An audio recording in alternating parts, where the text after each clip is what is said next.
Spaceship Music Collective. This is Sick Set Bro, a misguided adventure through the social fringe of the music industry. I'm your host, Dom Maple.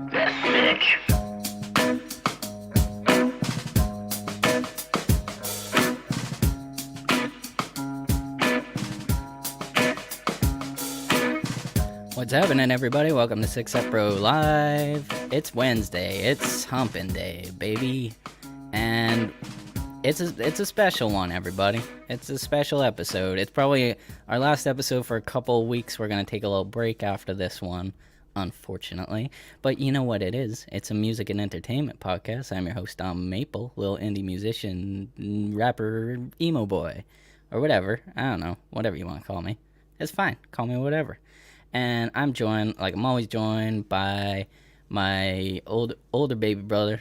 That doesn't make any sense. And it's the one and only the Money Mike. Hey. Cash register sound effect. Got to get that in there. Unfortunately, we don't have the old Nandez. He's doing that thing that he does where he's kind of like, maybe I'll be on in the middle of the show. Who knows? He likes to keep it a mystery. He does. He's working hard, and he's trying to get here. He's trying to rush home so he can be on the show, but who knows? We probably should have actually warned our guests about that beforehand. If somebody does pop up in the bottom corner, it's not somebody infiltrating the podcast. It's actually the third host. It's the third host of the show. Don't worry, guys. And, well, Mike spoiled it for the audio listeners. I like to build the tension. Who knows if there's extra people here? If you're listening in your headphones, you don't know yet.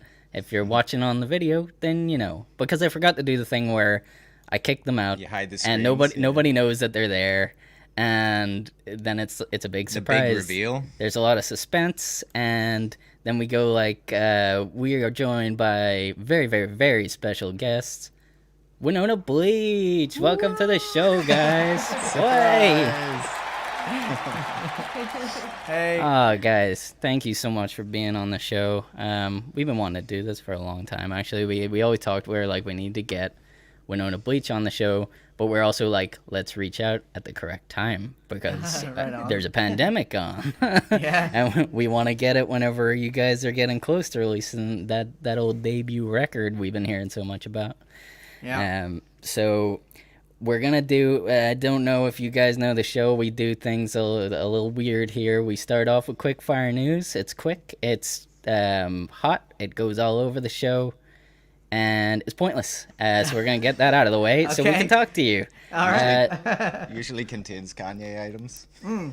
This week definitely will this week. It is going to be exclusively Kanye this week, more or less anyway. Yeah. Fuck was that? Kanye? Yeah, so let's get in. Quick fire news.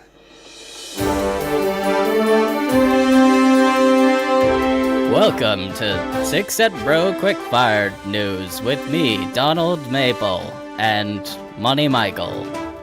I still don't have a news anchor name. Money Michael. Andrew Fernando Martinez could not be here this evening, so I've just got Money Michael.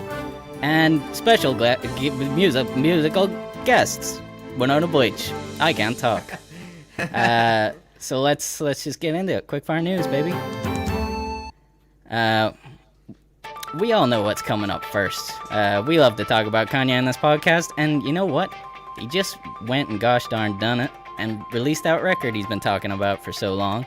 Donda is out. It came out on Sunday. Praise Jesus, and praise the Lord. Yeah, I don't know. Go and listen to it. It's pretty damn long. It's like an hour and a half or something. Probably almost 2 hours if you count all the bonus tracks on that thing. But yeah, it's finally out. We can stop talking about it. But will we? Probably not. This next story is about Kanye West. And he did a live stream after the last episode that we did. And you know what? He went and set himself on fire. And I would like to say that we predicted that on the show. We actually thought the house was going to go on fire. Wish we could just cut back to the clip of you predicting that something's going to go on fire. I will make a video where we totally predicted that. We also predicted that him and Kim Kardashian would get back together, which totally happened. Everybody predicted that one. No, they fucking didn't. No, we were there first. I'm sure your eyes lit up whenever you seen the fire extinguisher at the side of the house. You're like, Oh, the minute I seen that, I'm happening. like, it's happening. It's happening.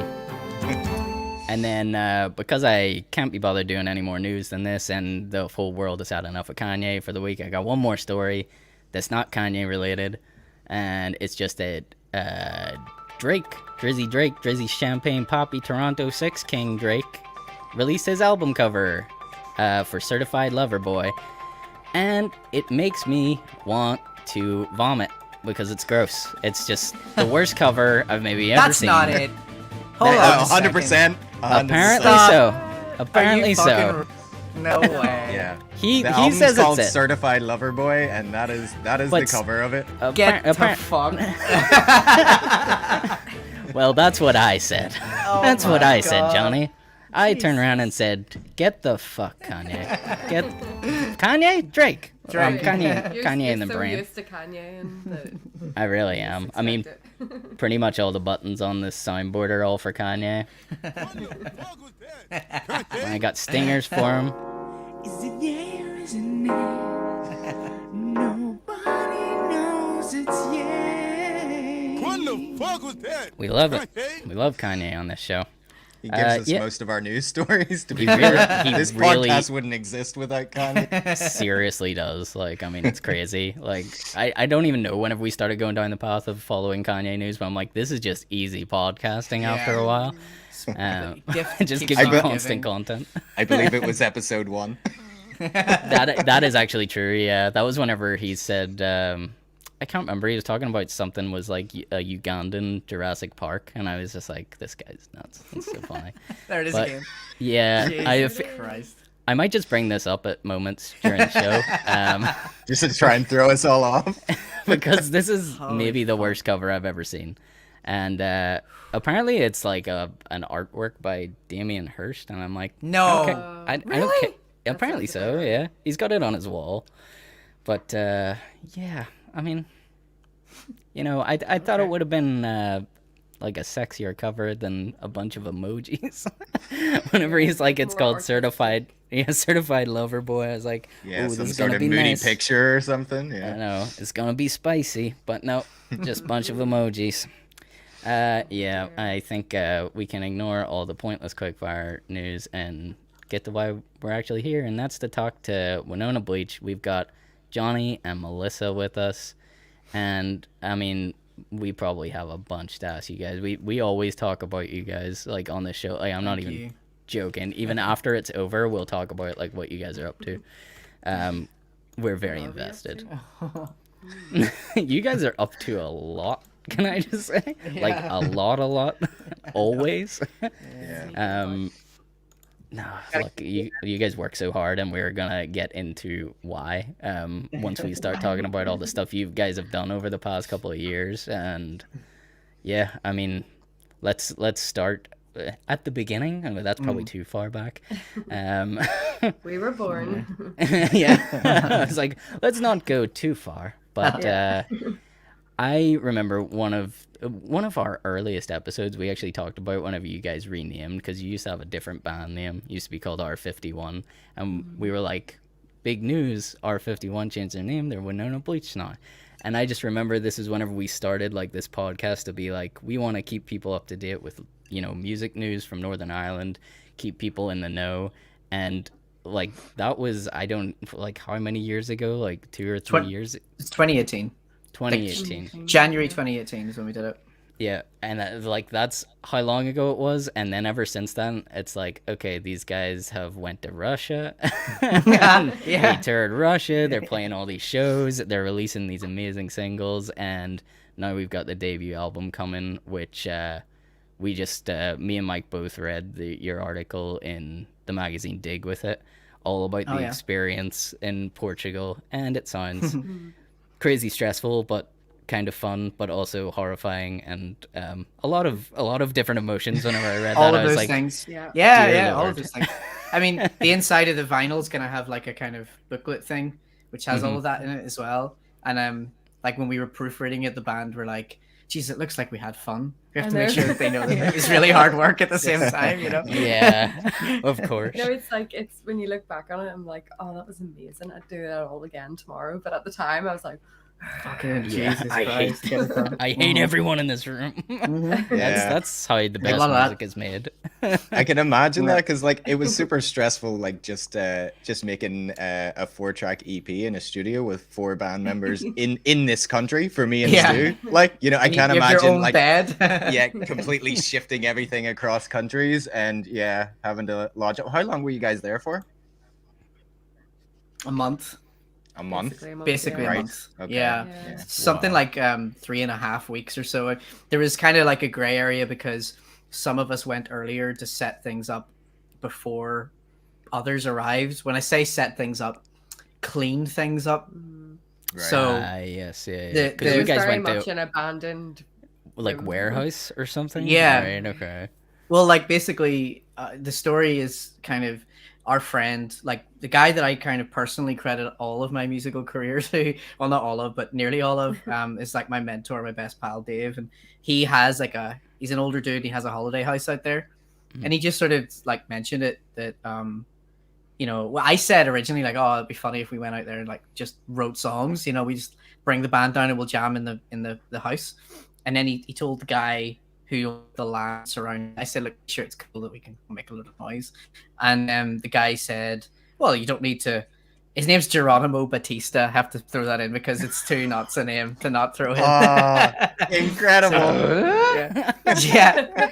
So Geronimo, like if I'm 5'0", Geronimo's 4'0". Like he's this tiny little crazy dude, and he smokes like 100 Marlboro Reds a day, and he sounds like he smokes 100 Marlboro Reds a day. And he's actually a South African guy. He lives in Portugal. He's Portuguese and grew up in South Africa. I don't know, but he basically literally sounds like he's like somebody out of a Quentin Tarantino movie or something. Yeah, he absolutely is. And his life story is there's things I can't really talk about that are Tarantino about him, like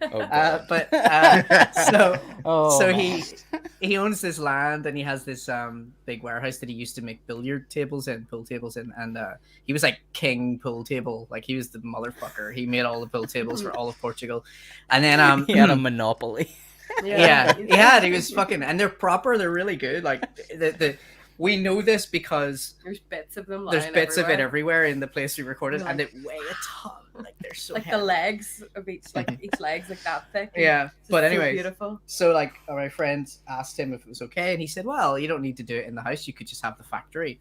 So Mel and me and Michael, our sound guy, Michael Hanvey, we flew out with Dave and had a look, and we were like, yeah, we could totally set a studio up in here. It's got like a cantina, rose-tinted glasses. Yeah.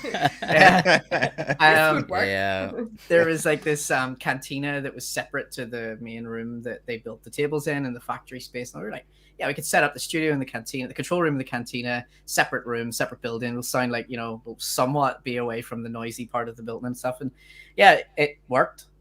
And had alcohol already entered the equation at that point, or did that come later? Portuguese alcohol is cheaper than not only the exchange rate wise, but they just have cheaper beer. Yeah. Like everything's cheaper. Like, you know, like when you go to even a McDonald's somewhere like that, they just have beer on the menu. Yeah, you can't it's like drinking all the time. Like insane thing that they have to charge triple the price for.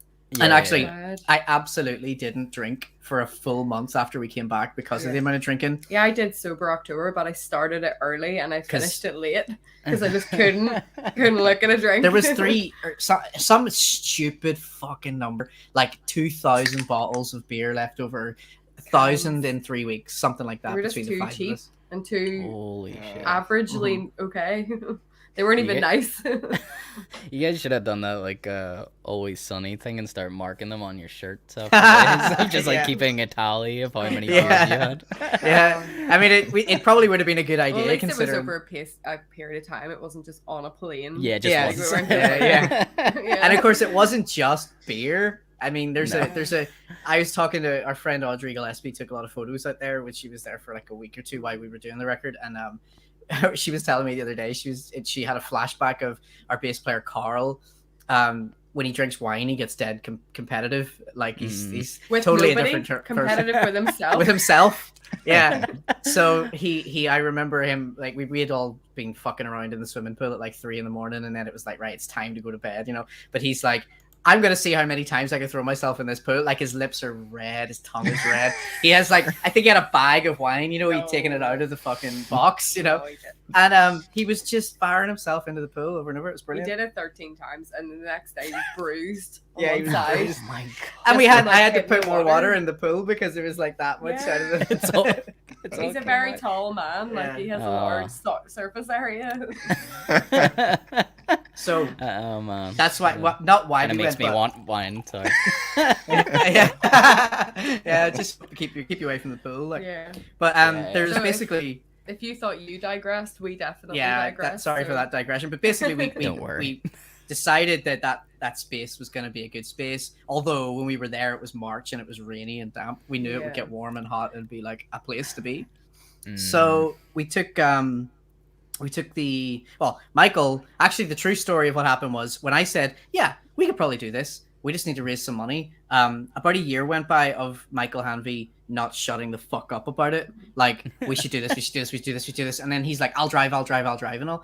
We were like, fuck me, Michael. I'm not you gonna gotta... drive to Portugal. Michael. Yeah, and Why then- would you ever? Whatever year we did it, like 2019, they opened a new ferry passage from Cork to Spain. It was like meant to be. So I looked at it and it wasn't that expensive. So basically, Michael, we loaded an entire studio into this van, like 48 channel mixing console, proper everything, you know, like every guitar amp we own, every fucking piece of equipment we have, loaded this van, took it to a weighbridge, and he was like twice the legal limit of weight. And then we had to like take some things out, and he still went illegally heavy all the way to this ferry in Cork. So we had to drive to fucking Cork, which I would not want to do.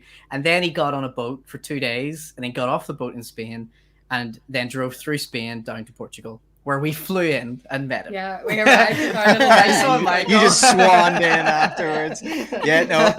I was reading the thing in I'm just laughing because I would know Michael a little bit from bumping into him in the OES Center and stuff, but I just laughed at the bit in the article about him actually shitting himself about like those old rock and roll stories about getting stopped at customs or whatever. Yeah. And people thinking there's like drugs in the mixing desk or Uh-huh. something like that. Well, you see, there's a funny thing about that I don't know was ever talked about in that article, but basically, Michael was really worried about getting caught with drugs, and we got to Cork, they did send dogs into the van, and he did shit himself because he was like, there's going to be drugs in that. He was really worried that like one of us had put grass or something in the van, and he was freaking out. And the dogs went in and came out again, and he just sort of small talked with the guy, and he said, "So what were they? What did not find anything or whatever?" And then the guy said, "Oh, they're only looking for money."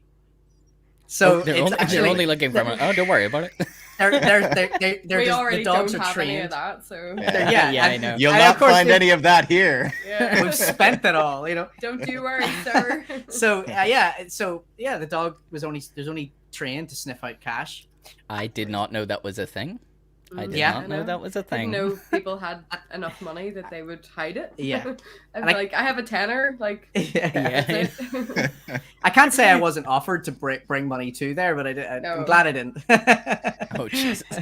like So- what's that woman that did the thing? Oh yeah, Michaela, Michaela. whatever. Yeah. I wasn't No. gonna be a mule for We anybody, weren't- but we it weren't- was we weren't tempting. offered drug It meal. was tempting to, Don't believe anything this man says.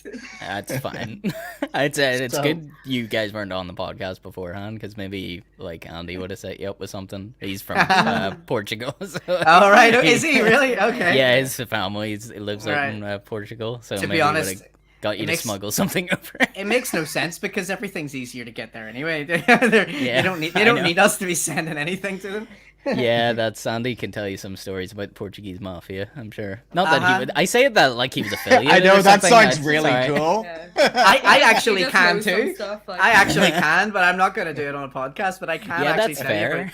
about That's fair. I know Portuguese. nothing. I don't know anything. Yeah. About any of this. I don't want to be hunted down, Johnny. So maybe we don't. Me neither. Maybe Me we leave neither. it there. What Portuguese mafia? Yeah. So yeah, we got there. We set up. Well, when I say we went clean, then Anyway. so to Michael, as Michael drove, I felt bad about the concept of him driving and us not working. So, me and Aaron and our guitar backline guy Ethan, who you guys sure even know Ethan Owens. Yes, Ethan went with definitely. us. So we flew out the same day that Mike left on the boat, or to drive to the boat, we flew to Portugal, and we basically decided that we were going to try and soundproof the fucking place with no anything. But actually, being really cool, Geronimo had loads of rock wool and had a load of shit lying around.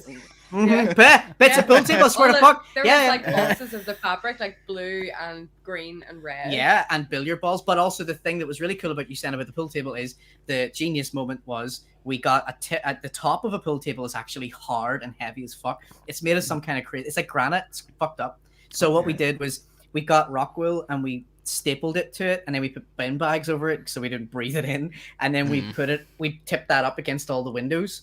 So our way of soundproofing was bits of pool table, swear to fuck.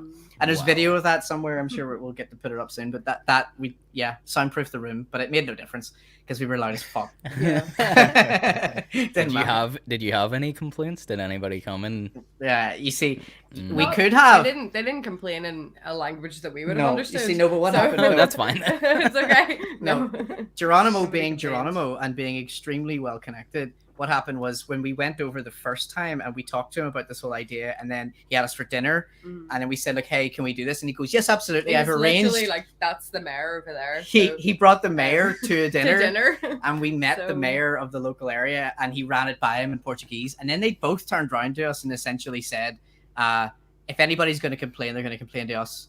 That's no problem. We're going to just sort that out." So that will disappear.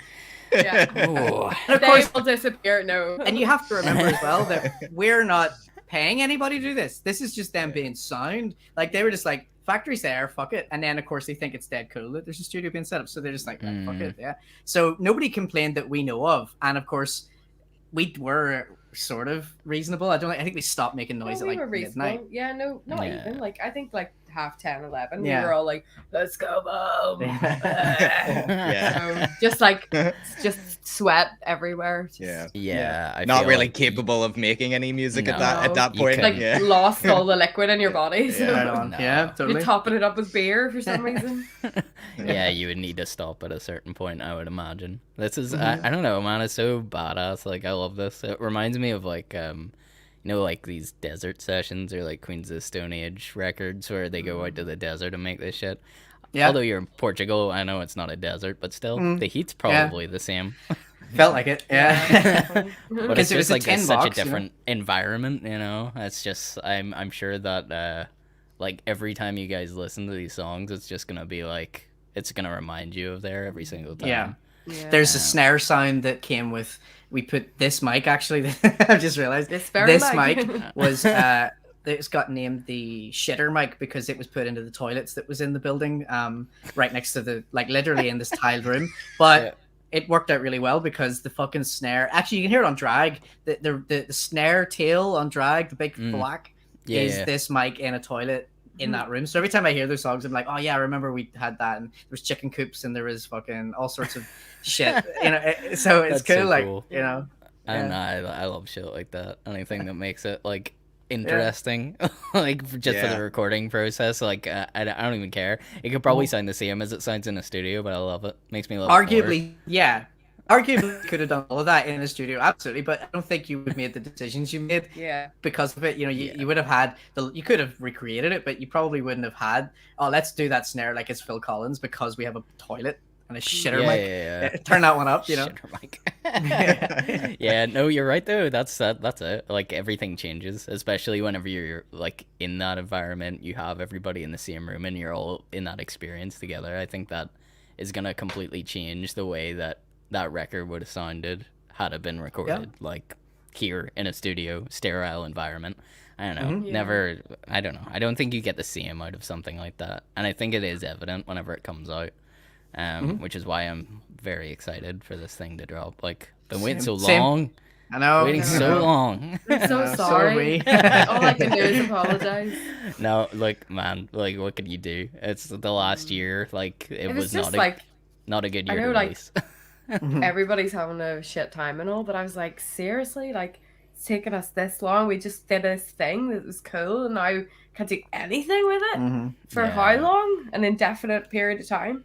there's a sort of situation. I'm glad we didn't, but also I really wish it was out already. You know, it's like there's reasons why it was good that we didn't put it out when we could have, which was going to be really in the middle of, because we needed to mix it, of course, and the whole other story that we can go off on is how it was mixed, which is a whole fucking, it's almost as impressive as the Portuguese thing in my opinion. How it ended up getting mixed, but even then we could have arguably put it out like October last year. Realistically, it was sitting done since then, but there was no way that it was the right time to do it, because we couldn't have gigged it, we couldn't have toured it, it would have just went out into the ocean. And also at the time we weren't signed to a label, so it was just going to be, let's put it on Spotify and hope for the best. And it felt like we were doing it a disservice. We were kind of like holding off for a long time, hoping that somebody would be interested.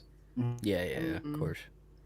And they were. And we just because we had theorized about that on previous podcasts, hadn't we? Because without having spoke to you guys beforehand, it's like we were aware that it was done and it was there and it was ready to go and stuff. But it is that thing. It's like you've put so much work into it and stuff, and it is like you don't just want to let it go, because then you're not putting the same amount of work into putting it out into the world. You know what I mean? That's you just drop it and it's gone, sort of thing.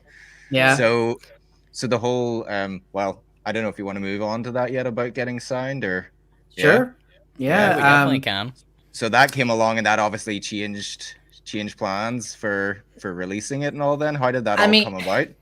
Well, okay, so Fierce Panda kind of has been circling us for a really long time. Like, Simon is this sweetheart guy that was coming to gigs of ours in London that we were just desperately trying to get in front of people, and it ended up essentially that we had other labels circling us a little bit, and I don't know if that sort of got to him, or I don't know, but basically I don't think we didn't trust the other labels or anything. It wasn't that we never got far enough with them. It always kind of felt like it was a starter, and then it didn't happen, and then you'd move on, and also I guess you gotta trust that person's gonna really give a shit when you've signed the line, they're gonna use it for something, or I mean, the short version of the story really is that we'd been talking to Simon. Simon had us do one of, I guess not one of our first good gigs in London, but it was we played a Club Fandango, which was Fierce Panda's sort of club night.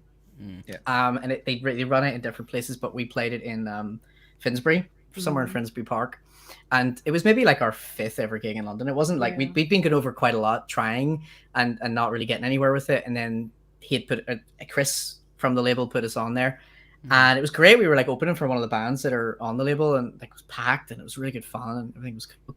And then Simon does the decision making. He's like runs the label. He wasn't there, so we played it. We didn't meet him. We didn't get to see him. Whatever happened. So then our manager tried to get us another show where he came to see us, but it was total Wednesday night washout. Nobody was there. It was rainy. It was horrible. And he saw us play, and it was like, you met him. I didn't go out and meet him. I was just too like fed up, because I was like, this is bollocks. And I was too stressed about like where everybody was and if everybody had a shit gig and all. We didn't play bad, but it was just one of those shows. To me, you know? And I actually I'd have no memory of what I said to him, really, or what we talked about. And everyone was like, "What was Simon like?" And I was like, "I don't know." Couldn't even tell you. Yeah. We just had what did you talk about? I don't know. So there's nothing worse. So deflated. It wasn't a great first meeting. So then we sort of did. I guess I didn't write it off that he would be interested, but we had some other labels interested at the time, and then at some point, lockdown's lifted, and our manager was asked to go to a party, like I guess somewhere in March. I guess whenever London got their lockdowns sort of more and more relaxed, they were able to drink outside or whatever. It was around then, and Simon invited our manager to the thing, and whatever had happened over the last couple of months, Simon had thought we had already signed a deal with whatever rumors were circulating.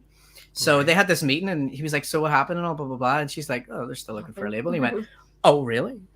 Oh, well, I would be quite interested." So then I think literally within a week or so, I had like this text from our manager going like, "I think he's really keen on it. I don't think you should tell the band about it just in case getting hopes up and all, because we've had our balls kicked in many times." So I didn't really think it was like worth telling everybody and getting them excited. And then he offered a contract, and then it was like, "Can we meet in person?" So we went out 2 weeks ago, and up with him, hung out, and read the contracts over many times. We had a contract with that before. It was like super it was simple. like 2 pages. Like I was expecting this like 450p Yeah. Sony. Yeah, Sony they're major trying to thing. catch us somewhere, sort of thing. Yeah. There's gonna be I some was small print. expecting, like, Yeah. I But was it's- looking for like the jargon that I Yeah. wouldn't understand, Yeah. but it was just so simple. No, and they're amazing. I It's was like, the thing wow. about that label that they've always been is since like '94. They set up in '94 and they signed like all of most of our favorite bands. I mean, certainly My Mel's favorite favorite band of all ever. time is Placebo, and they, Fierce Panda were the first people to sign Placebo. So it was like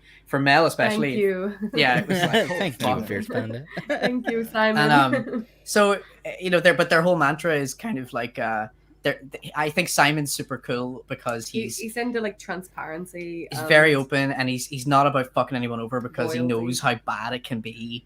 And so the contracts are like, we own quite a lot still of the album. Like we don't feel like we've got, we've Shafted. signed it all away and it's gone forever. We yeah. actually do keep we're licensing it, so it's like the genius move that all these people say they did when they Yes. dealt with the label. We got to do that. We weren't geniuses about it. He was, Yeah, So- of course. Like you're renting it out rather than giving away ownership. of Yeah, the whole so thing. Yeah. but we feel like we're part of already like a community. That night we did the deal. We went out and saw one of his bands and got drunk and drank way too much, like really bad, and it was really good. And I met some of the bands that he signed, and every one of them just didn't stop talking about how great the label everyone had were. great and things to say about him. and Yeah, the so label, so I think it's a happy ending there, and finally, actually, it feels like there's closure for the record. Yeah. So it is on. Yeah. It's up to them when it comes out at this point, and I know there's like they have just which is frustrating. yeah, so we not, but also it's good because I feel like you don't have to answer to nobody's Yeah. answering to me anymore. Like I don't have to be like, Yeah. oh, we're gonna wait.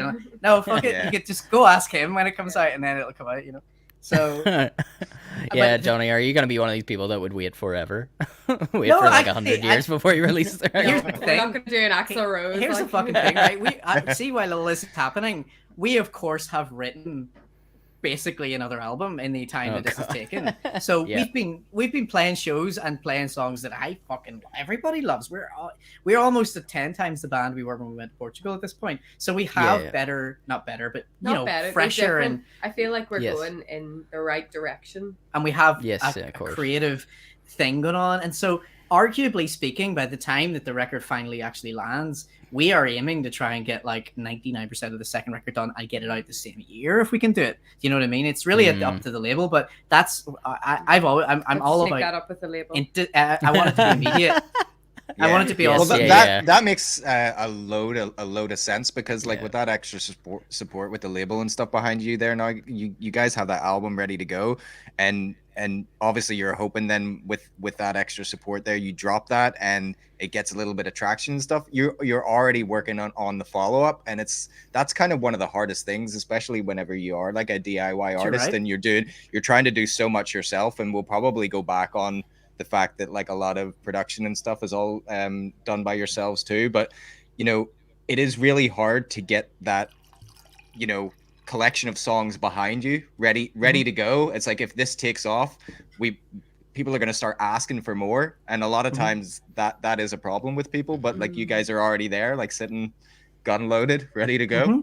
I mean, we had plenty of time in our hands over lockdown, and specifically Carl and I did a lot of writing together, which was quite fun because usually it's all over the place. Like somebody like, okay, so there's some songs on it that Maddie have come up with a chord progression as a drummer to pick up a guitar, has come up with chord progressions, and we've used them, and there'll be songs that Aaron has come with basically fully finished things, and I'll come with fully finished things. It's not necessarily this thing. It's definitely like there's a lot of input for everybody. In the early stages of something, and sometimes it always ends up that I write the words and arrange it, but fundamentally everybody's part of that setup, like everybody's part of that creative thing. And what was really fun over the lockdown was I noticed that Carl was even more into writing stuff, and he was sending me things like completely out of nowhere. And then so arguably the two ones that we've been playing the most in the room are kind of me and Carl's creation, which is kind of cool. You know what I mean? It's like that didn't happen so much in the first record, so it's very cool. No, And but the direction is great. Like I'm so fucking hyped about the direction going. Like You're getting us all Completely hyped energized in every way. He's getting us hyped for the second record. I The know. first one's not out yet. I know. I know. Wait Just till come you see hear us the second live. Come see Yes, us I live know. when we can, and then you'll know like it's know. happening. Like I was gonna say word. that's a crazy thing. We actually can come and see you live soon. Like I mean, Soon, it's I hope, happening. we're doing a couple of shows in London. There's none because of the restrictions here was being seated. Yeah. We're still not totally keen on those gigs, so That's we've fair. been pushing back. We might try to get one for November. We're talking to some We'll promoters take about it. anything. Yeah, I know. I don't even like. I haven't been to anything yet, and I'm a bit like still skeptical of whether I really want to go to a show in that environment. It feels a bit weird. I don't. We don't we really got know to my see thing. a real gig in London. Like when we were Yeah. signed the deal, we went out that It night. felt like a dream. It It's really fucking did. amazing. There was Yeah. real bands in front of Did us. that and I actually was- happen? Yeah. Oh, dude, it was so Like, great. Like, There was like, because obviously in London as well, you don't have to do masks anymore. They're not mandatory, but obviously there's still a few people that are wearing them. But Yeah. like yeah. I went to the bar and this girl was talking to me and she couldn't hear me and I just took my mask off and she was like, you don't have to wear that. And I was like, she's really close. Get away. Yeah. I But, know. like, people coming up and just like being this close to your face and you're like, should I be scared or should I just go? Oh, like, Yeah. can I just go back to normal? I don't know what to do. Yeah. My favorite thing was just being in front of a real band and like Yeah. standing Yeah. right up at the front and And being, like head- Simon was heckling and all. I know, yeah, it was great. Like like able to like just talk to people and like interact with the band, and the audience affects the audience kind of dictates the show really, Yeah. but it's Yeah. like they don't realize they do. Most audience people are polite and they clap and they do the thing, but really, if you're a good band, you're playing for them. You're like you're feeding off what they're doing. And so when we were there, some bands were just so great. Like I had a great night that night. It was like, and I remember I walked in and I heard the first band playing. They were just opening, and I remember being like, "Holy fuck, that's so great! That's so great!" And I remember turning around to Simon from the label and I said, I'm not sure if they're amazing or this is just the first band I've ever heard in 2 years. Like, because Yeah. apart from mine, like Yeah. So Yeah, we actually talked about that on this show, and we were sort of like, "Oh man, that would be like the best thing is to try and get into one of them first live shows." Because I'm pretty sure like I could get a live show and play absolutely terribly, and everybody would fucking love it. Yeah. That's why I'm gonna Everybody's just rise happy to the with top. the novelty. Yeah, they'll be Live like, shows "Oh, are back. this is the best thing ever." It's like, it's really not. It's really not. totally.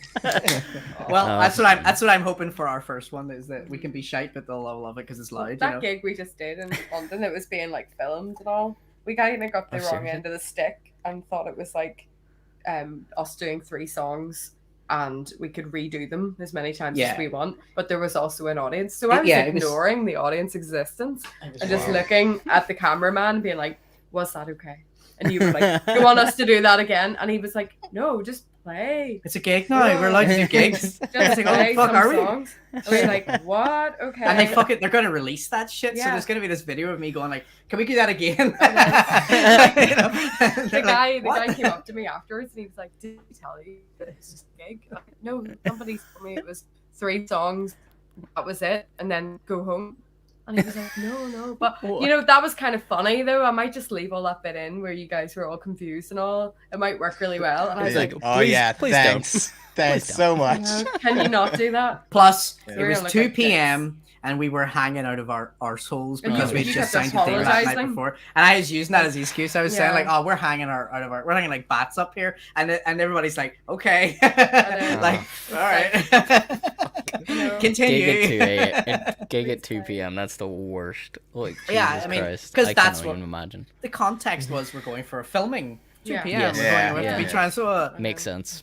Makes sense. But there's more people than they needed in the room, and it seemed Yeah. strange. You're like, okay, what? I love the thought of this though. I might just start doing it at any show I play, and just like if something goes wrong, I'll be like, cut. To nobody, Yeah. to absolutely nobody. Let's take that back from the top. I think Like, you're just any Billy Joel gig or Elton John. I think that happens. yeah. Fuck It's like, yes. can we rewind the Start track? again. Put the track back. Okay. Put the track back. With the backing vocals on. The I mime just, track. I think like after the couple of years we've had, people are a lot more into like just honest communication, and I sort of feel a wee bit more comfortable on stage now than I did before. I feel like I can Yeah. just be like, "I'm sorry, that was shit. We are going to do that again," which I would never do before. Yeah. But I just feel Yeah, like now yeah. I'm like, Just after go with it. everything we've all been through together, like, I think You know, in this space can you that we've just give me created, a we can wee- do that. No, No, we're never gonna no. do that again. I think if you say that, the rest of the band are gonna go, "No, Mel, No, we're gonna Mel." keep going." There's no way. If it was bad once, it'll be bad twice. Oh man, you guys are too Too humble late. anyway. I've me and Mike both have had the honor of seeing you several times over, and I mean you've never thank you. you've never let me down, guys. You really haven't. We let me down. I wasn't there for that. I wasn't there. No, I mean we supported you guys at a show in where the Derry? fuck was it? Yeah. Was it Derry? Derry, Played yeah. Derry together. Yep. Yeah, that was a great. little like I can't remember where was that. There was something weird happened with that gig because I remember that we played it, and then did we have to go back there to get something again, or am I thinking of somewhere else, Mike? I can't really remember. All I remember, and this is the worst thing ever, because this is like most gigs. All I remember about is the chicken restaurant across the street. Oh yeah, they're really good. Place, yeah. And the guy that was in there was super nice. But I usually just remember about like the food and the food. Yeah. You have not remembered any good details of the trip. Pre-gig meal.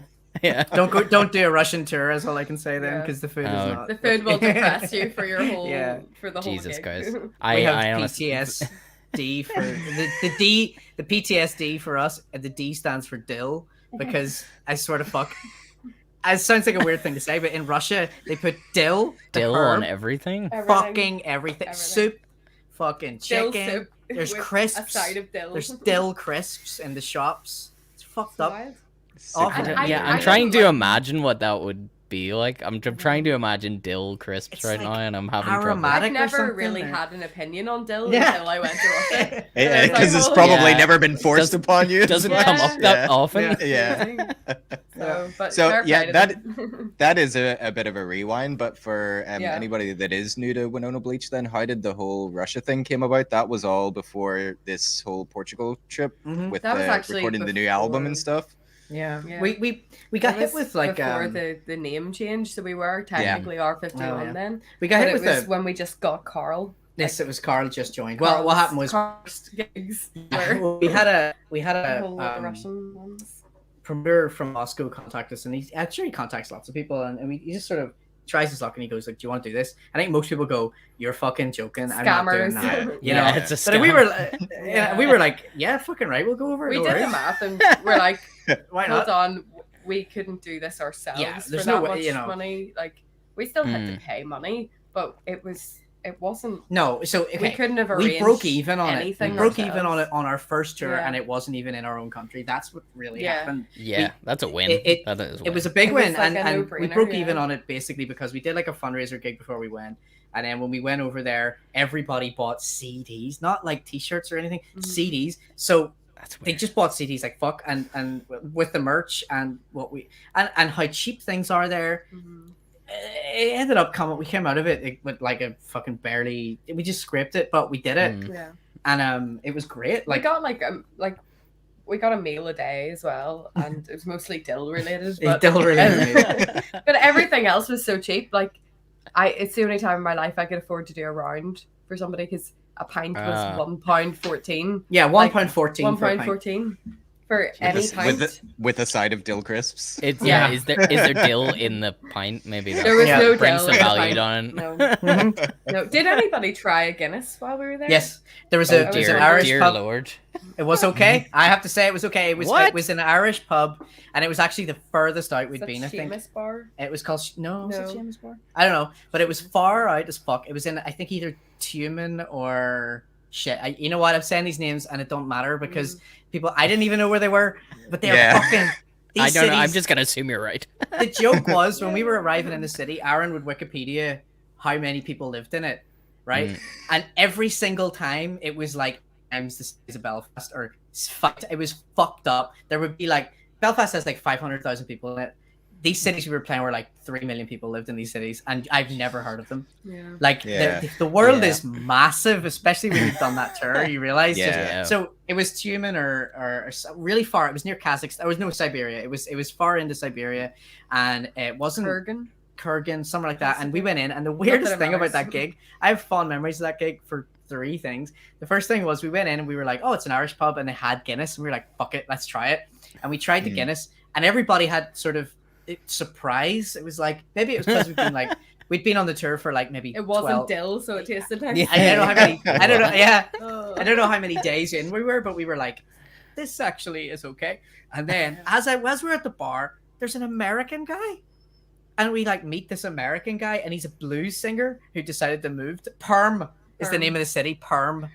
he moved. I thought you meant that's the name of the blues singer, and I was like, that's fucking awesome. That's a cool name. Yeah, his name was Stefan something, and he doesn't speak fuck all Russian. He speaks a bit, but he was like he used to be a nurse, and he decided fuck this, and he moved to Russia like 5 years ago. He speaks enough to get by. Everybody loves him because he's American and weird, and they just like whoa. And he also just sings the blues like an American, so they think this is great. So he regulars in this bar. And we were pals. He added me on Facebook. I still see him post up on Facebook. Still comments on stuff. Yeah, and so we hung out with him. And then, so that the first reason was again Foster. the second Stefan Boster. The second reason was Stefan, and the third reason was it was the first night that Matty, our drummer, doesn't drink, but he accepted. At the end of every show, the tradition it seemed was on our merch table. Yeah, everybody would bring up shots, like all the fans, and it would be if they wanted an autograph. So we would have this line of kids who just were like, please sign the CD I just bought. So we would be signing CDs, and every one of them would be shot of vodka. Like... Here's another vodka. So, oh no. Obviously for most of the tour we were just fucking give me that, fuck it. And we were just necking him all the way. Kept giving his one to me. Passing them on, right? But this is the first night he had it, and he was fucking great. He had a great night. I remember him getting in the bus laughing his balls off because he just knocked back a whole lot of vodka. It was a really good night. So that one of the nights that stick out in my mind was and we played well. It was like it was kind of like imagine in Belfast if you set up in the corner of like Filthy's or something. It would be like setting up in the corner of a pub vibe. Yeah. You know, it's not like a big stage with lights and stuff. It was just like we're in the corner, we're just going for it. We were loud as fuck because we always are, and it was just good. I remember people coming off the street. Actually, that was one of the ones people came in. They were probably like, "What is the noise? Why is the floor shaking?" Is that glass? That's, awesome. That's so cool. It was good. It's good. I would do it all again tomorrow. Like, obviously, of course, there was like times where we were going to for like your 9th hour in the same seat, and you're like, "Oh, I can't." But like, I would totally do it all.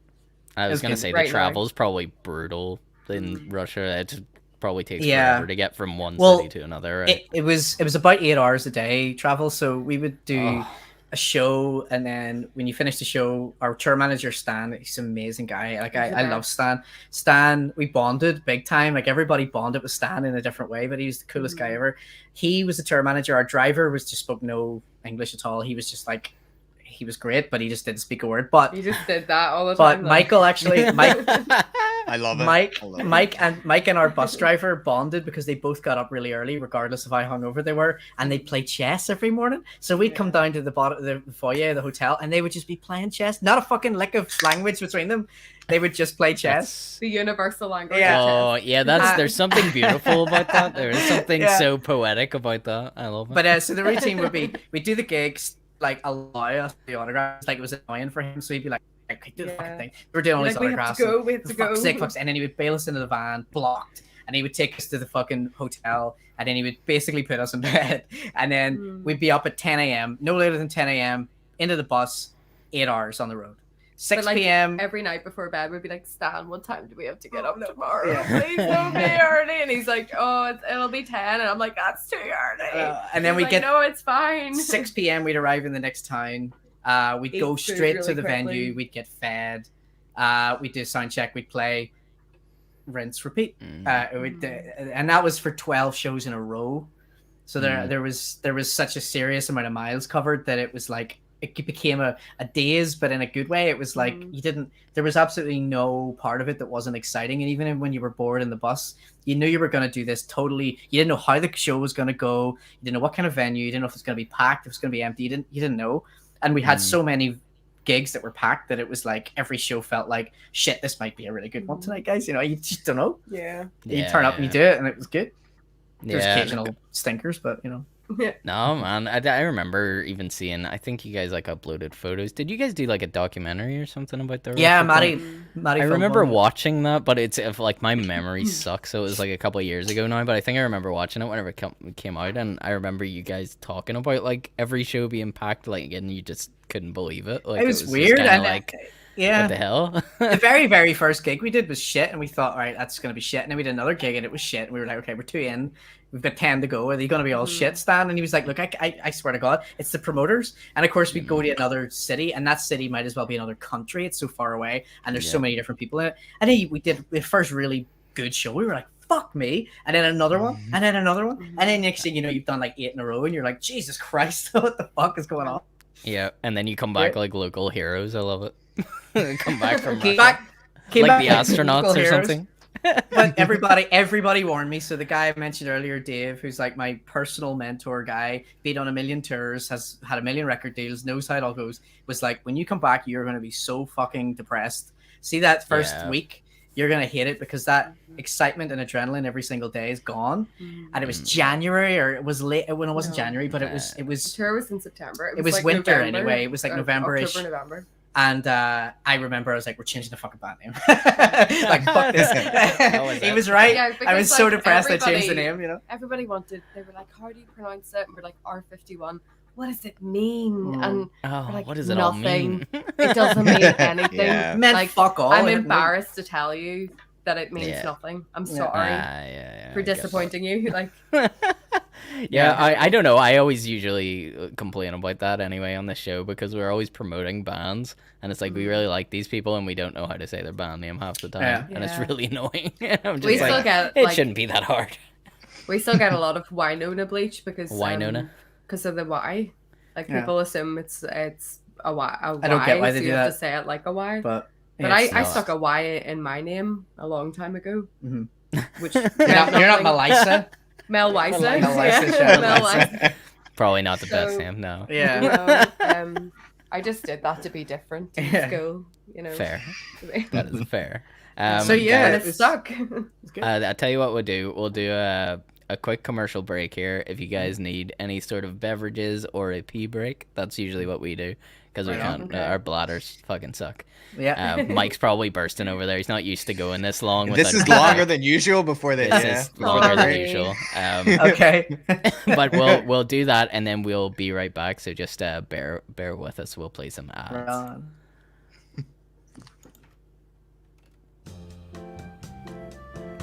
Hey there, fresh-faced creative in a youthful advertising demographic.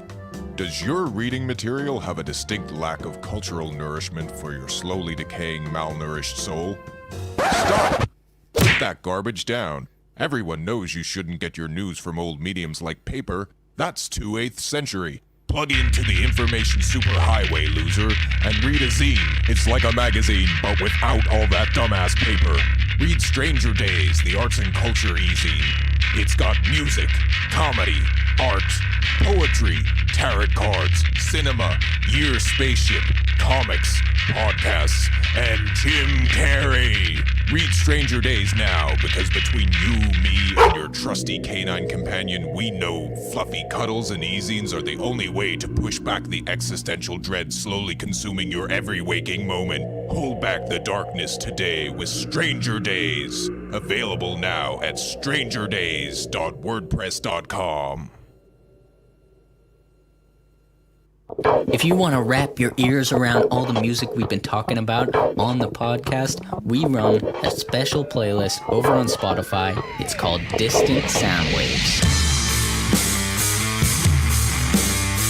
Here over at Six Set Bro, we always thought, well, what's the gosh darn point of doing a music podcast if you can't let people hear any music? There is a whole lot of legal mumbo jumbo and copyright issues that prevent us from actually doing that on the pod.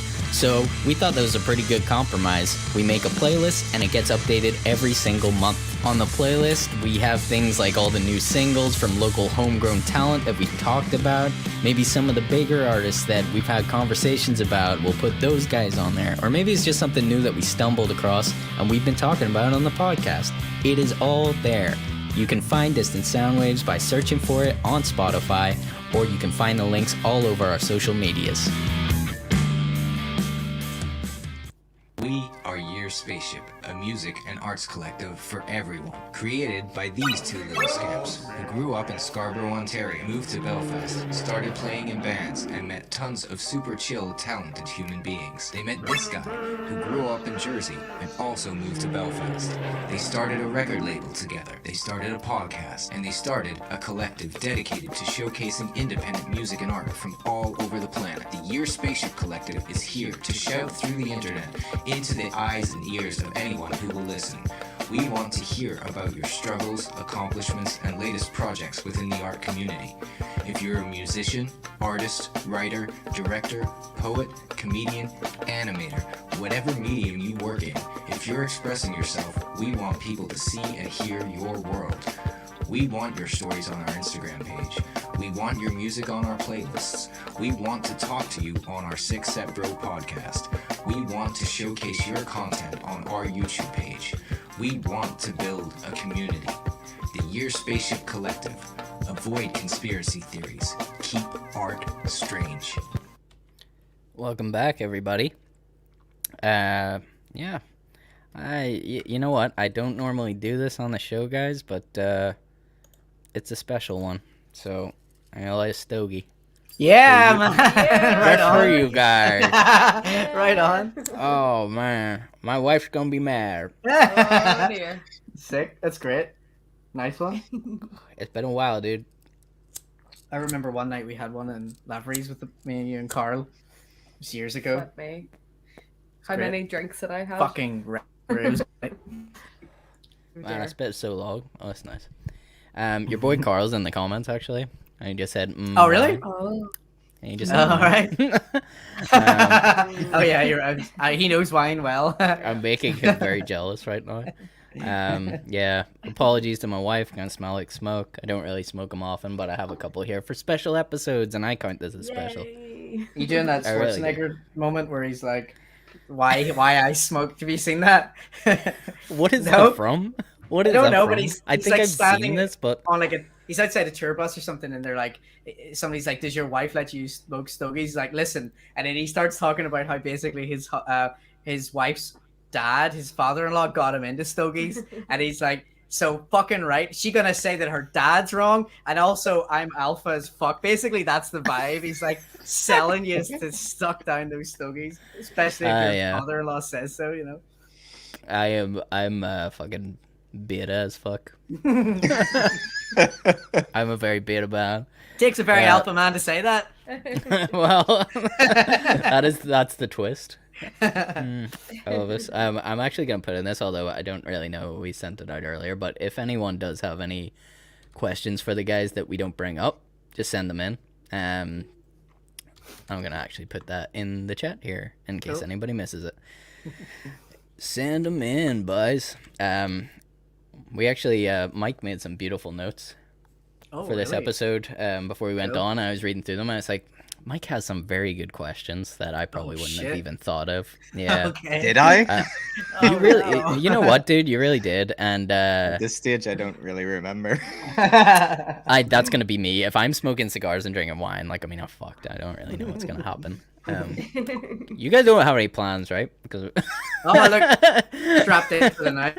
I went and got more supplies there in that break. We got more beer than we can drink. So we're Yeah, he was trying another beer, and I was like, no, yes, Yes. no, No. yes, yes, yes. yes, yeah, always.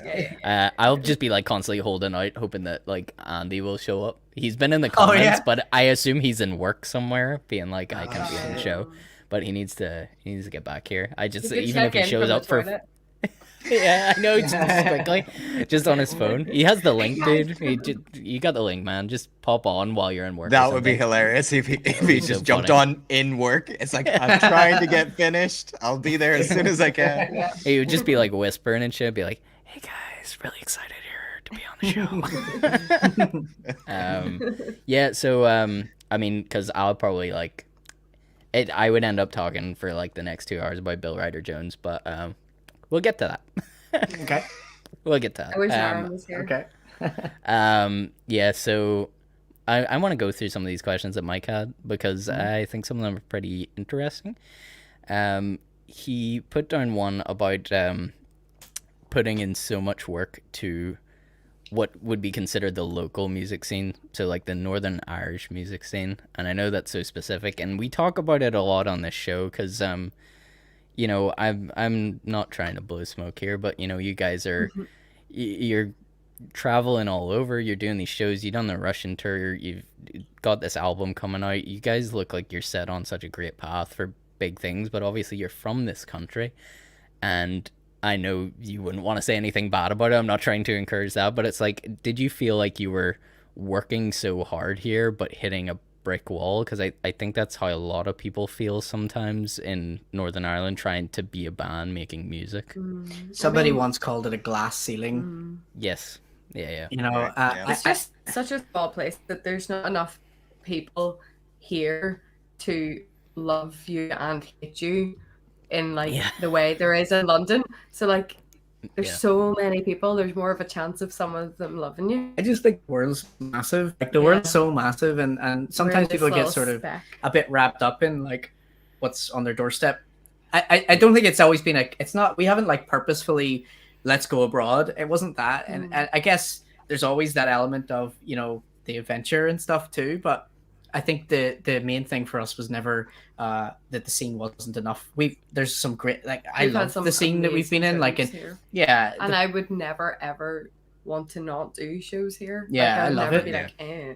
But it's also not the end of it. Like, you know, it's like there's so much more to do, and I guess maybe having the people around us that we had. I mean, even with Dave, like Dave's career was made in America. It was like he took his band to America, and they were already doing so well here, and it was like you can't just sort of stop. It was like keep going and do something else. So that wasn't that I think even we felt that we had done anything of value. It was Belfast. It wasn't the whole world is still ripe for the plucking for us. It wasn't like Belfast even has plucked us yet. We haven't even cracked Belfast. We just really like doing shows everywhere around the place, and there's so much people to try and reach, you know. So I think that was just kind of like part of my angle of that question whenever I was thinking about writing it to you guys, is just like the whole idea was like, is there anything that you guys maybe wish that you'd learn sooner? Like I know from our angle doing this podcast, and like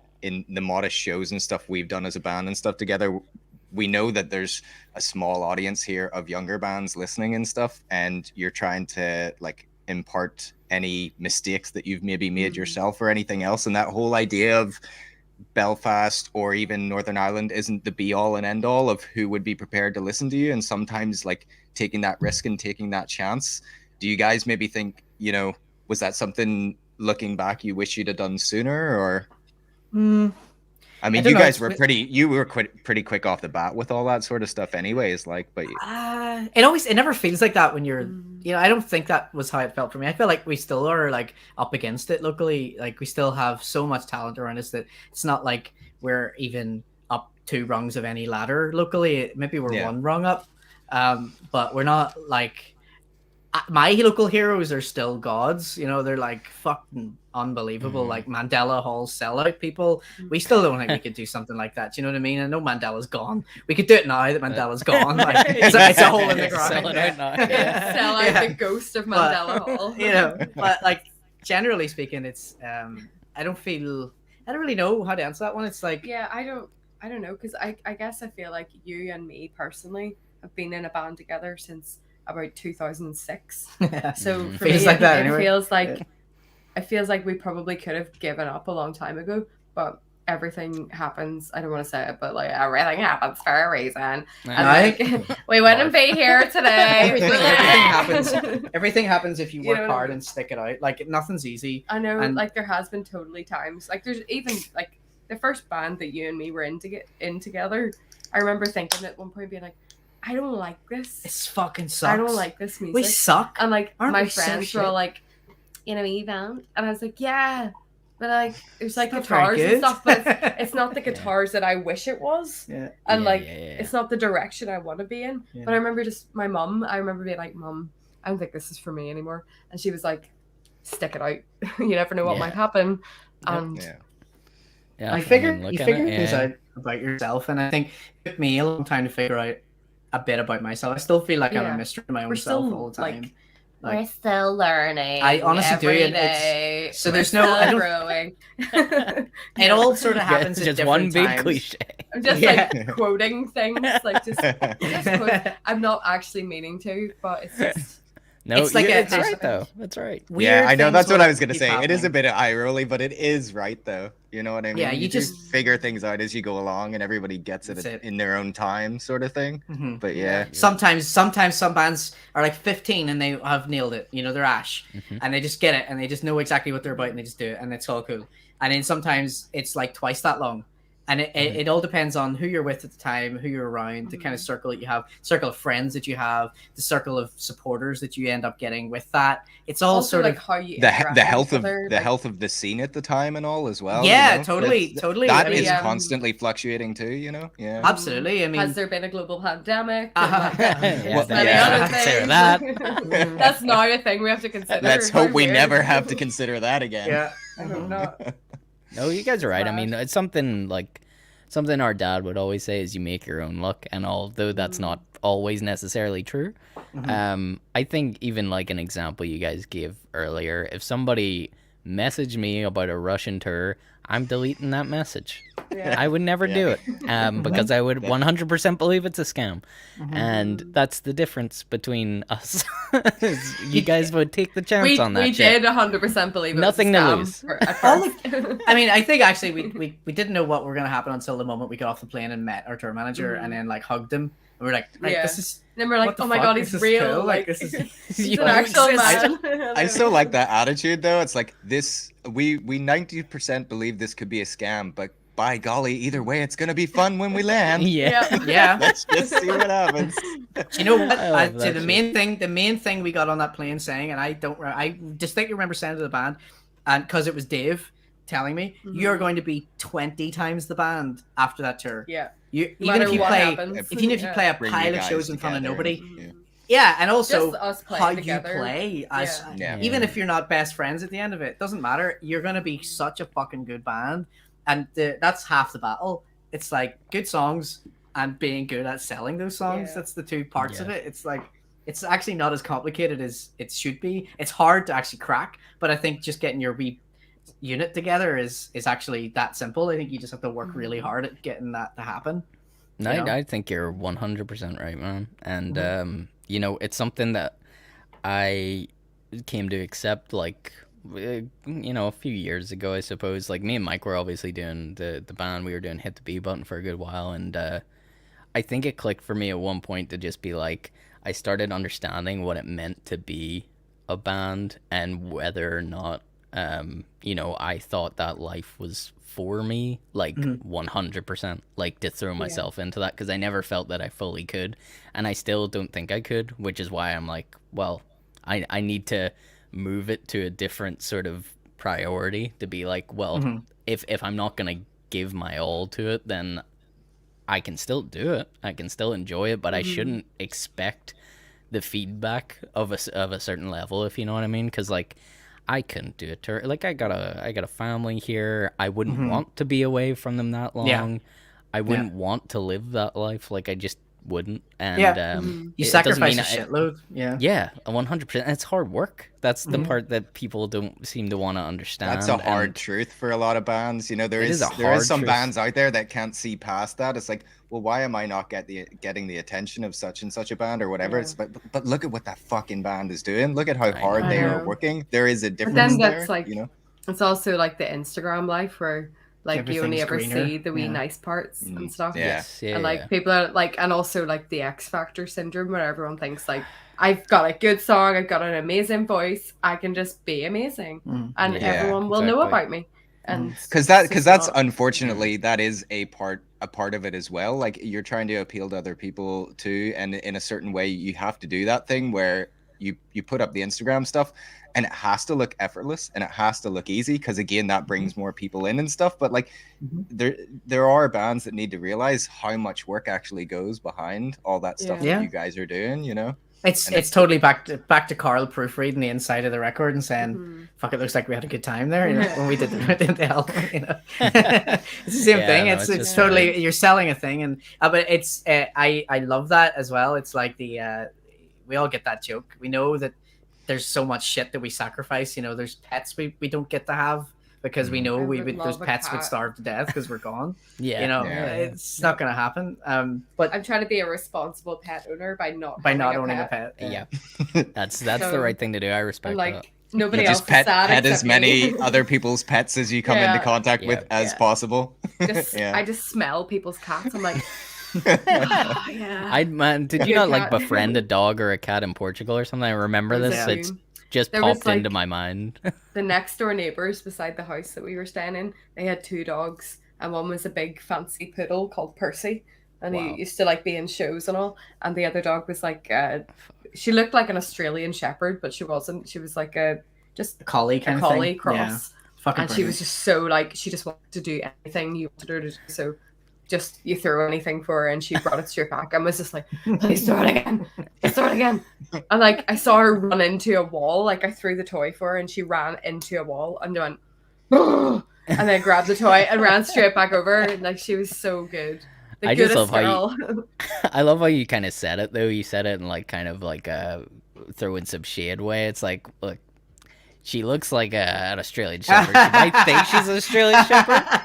Yeah. All right. It's because like I asked the lady Linda who owns them. I was like, Linda, is she an Australian Shepherd? She was like, she no, fucking thinks she darling. is. She fucking thinks she is. She's just She acts like one, but she's not. She shakes her little ass like she's an Australian Shepherd, but she's not. Yeah, Man, totally. I love it. Yeah, I mean that's it. It's what Mike said there. It's a hard truth, and I say it as a guy that's sitting on a podcast who's not coming to do these things. But you know, I've had bands or artists talk to me, and they've kind of said stuff like, you know, I don't know what it's gonna be like post-pandemic. It's like there's gonna be a real gig vacuum. Like who's putting on the shows? We're gonna struggle to get shows, all this sort of stuff, and it's like, I just don't know what we're gonna do. It's so hard to break through here. It's so hard to do this and that and whatever. And like, you know, there are other options. It's not that you're abandoning where you're from, but it's kind of like, man, there's a place like not that far over, like a ferry away or a short flight away, and it's not hard to organize. You just never know. You never know who you're going to meet. And do you know what the thing about Belfast? I've always said this as well, is if you think we take joking about Aaron talking about the population of this Russian cities we were doing versus where we live, but if you take about, you know, let's pretend for a laugh, which is a lie, let's pretend 10% of a city love new music. That's bollocks. But let's pretend for a second. Let's pretend. So you go to Belfast. You go to, you know, say you're not from Belfast. You come to Belfast to do a gig. Belfast is like fucking less than 300,000 people in it. Maybe 400,000 people living in it, right? So that's like, you take that 10%. That's whatever the fuck it is, because I'm bad at maths. 40,000 people, right? So you got 40,000 people. You go to London and there's like more people in London than the entire population of Ireland. Yeah. And if you take that 10%, that's so many more people to be able to reach. And those people, just like people in Belfast, they go to gigs. So the market is there for a band. If you want to go and be an original band, there are people who will totally fucking love it if you, like I said earlier, work on your 50% being a good band, selling it, 50% writing some good fucking songs. And if you're able to do both of those, which I still don't think we can do both of those perfectly, but no band can, but if you're doing that at a good level and you go over there 5 shows in, if you sink enough money into it and you go play enough shows there, you're gonna get a little bit of a 10 people, 15 people, 20 people start coming, and you start then giving people, you start realizing that the world is so big. Yeah. You know, Belfast isn't sort of the end of it. As much as I love all of my friends' bands, all of the people I've met because of music here, all of the incredible talent that we have, they still fight for the 10%. It's not fight against each other. It isn't fight against each other. It's a fight to together. get 10% people into it, and that's not a thing. And different cities have different mentalities too. There's a sort of 100%. You know, but anyway, I get what you're saying, dude. No, you're completely right. Completely right. And you know, it's hard to. I feel like I'm putting the spotlight on you guys too much to be like, you know, at the same time, it's not like you never want to portray it to be like you're talking shit or something about Belfast or Northern Ireland. No, it's not that all. at all. It's just I love it. I get exactly what you're saying. It's that thing of like, it's a smaller area, it's harder to get, and it's not like you'll always be welcome back with love. You know, you're always gonna come back here and have shows to play. It's not like you don't want to, but there's people who are just like, oh, I can only play Belfast, this place. I can go down south for a show every once in a while. And it's like, if you're cutting yourself off from that and you're not willing to even go to like Scotland, then don't complain about totally a lack of shows. Like, I mean, that's sort of my problem, because I would personally never complain because I knew I wasn't overly willing to do that. We talked about doing a thing before where it's like we go over to Scotland for a few days, or like, you know, go down like London, like you said, or something like that. It's like we could figure it out to do a tour, but just, I even knew at the time, it's like, I don't know if I'm willing to do that. Like, I had full-time work that I'm in. I wanted to buy a house, which I eventually did, and I wanted to start a family. It's like, this was all my plan, and I'm kind of like, I don't know if I want to do this. Yes, and it's not like I love making music, and I will probably always do it. I still do it now, but I sort of have an expectation to be like, I'm not gonna be like, there's no shows here, I can't do this, I'm not getting enough attention. It's like, that's up to me, of how much I do, you know. The question you had before about what advice would you give, or whatever it was, I can't remember how it was worded, but actually the way I'd like to answer that, if we can, I can actually answer it now because I've just thought about it. The two pieces of advice that I got, not to say that I've done anything spectacular, but the two pieces that I personally got as a musician outside of my band and outside of everything else, was number one, which changed my whole musical output as opposed to consumption, was don't play for musicians because musicians don't want to pay in, right? And that basically was, you're not playing for other guys and bands. You're not playing, shredding your guitar. As much as I love doing it, you're not. Those people aren't the people that appreciate it as much as the people that you're playing for, or the audience, the people who don't. They aren't musicians, they are consumers, and they love it. So that was the first moment that my life changed, was when I got that advice. I just But it's hard here because like a lot of bands go out to support other to bands. impress, you know, other bands. That's really what I was gonna thing. say. That is a great tip, because like I completely That's connect what with we that. did. Yeah, you make That's the exactly what we did. These are the mistakes you make early on, and you go, well, like, of course the first people that are actually going to care are other musicians, because they're into the music and the music scene as much as we are, sort of thing. But that's a valid point to actually. You're writing, yeah, exactly. You're writing for yourself. You're like going, well, I'm a musician too, and I want to hear this guy shred, so I'm going to shred, you know. But so that's one piece of advice that when we were shit, and then I feel like we got good, was when I got that advice, and I felt like we have to get fucking away from being over the top. And the next thing that was the best advice ever, which was Dave, which was, do every single gig that you can at the start of your time. Like, you just take doesn't matter where the fuck it is, you do every single gig that you can get. Doesn't matter, there's no such thing when you're starting your band, or at least when you're 2 years in. Even when you're 2 years in, you're not big enough to think you're exclusive. So keep playing every fucking gig, because every single gig you get a tiny bit better. Earn your chops, get better. Absolutely. So totally, man. I mean, we went by that. Like, we did do that. I remember you guys were always playing shows. Like, oh man, I just remember one time in particular. I actually don't think it was with B Button. I think it was whenever I did that other side band for a bit, called Slick District. And I remember, I will not name names in this, but I remember we had two shows one day after each other in two venues in Belfast, and there was a whole dispute between the promoters, and I was like, we're not that fucking big. Like, I mean, nobody knows. I know exactly who we are. what promoters you're talking about. Oh man, they were just like, you can't play the two shows back to back, and I was like, are you fucking serious? Like, nobody gives a shit about us. Like, I mean, we're just playing it because we got two shows. It's not my fault that they're back to back. It's like, figure it out. We're not fucking Foo Fighters. Nobody's gonna turn around and go, "Oh, we only seen them last night." It was a whole drama, and I'm like, "Are you fucking serious? You're gonna split the fan base?" I was like, "What? Two people?" Like, I mean, it's not like shit.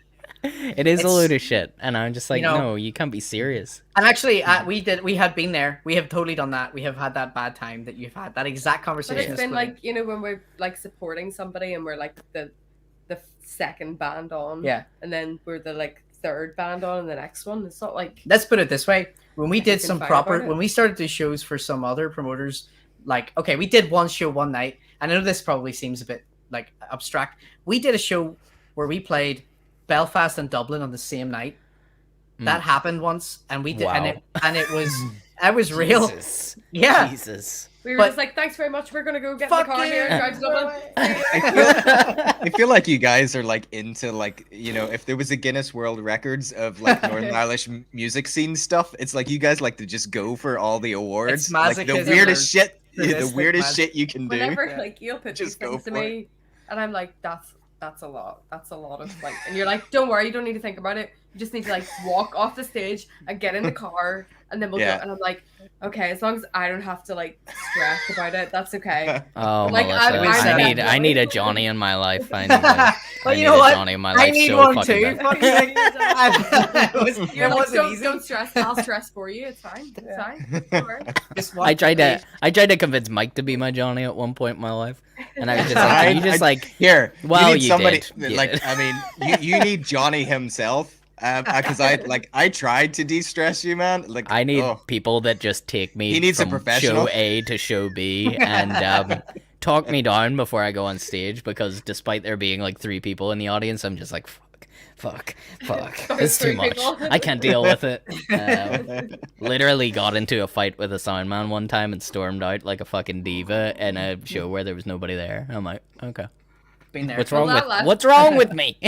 That last show we did in London there, we did a sound check and all, and then we came off stage, and I was standing there like really hungover, really pissed off. Got some water, and the water tasted funny, and I was like, ugh, can't even drink the water.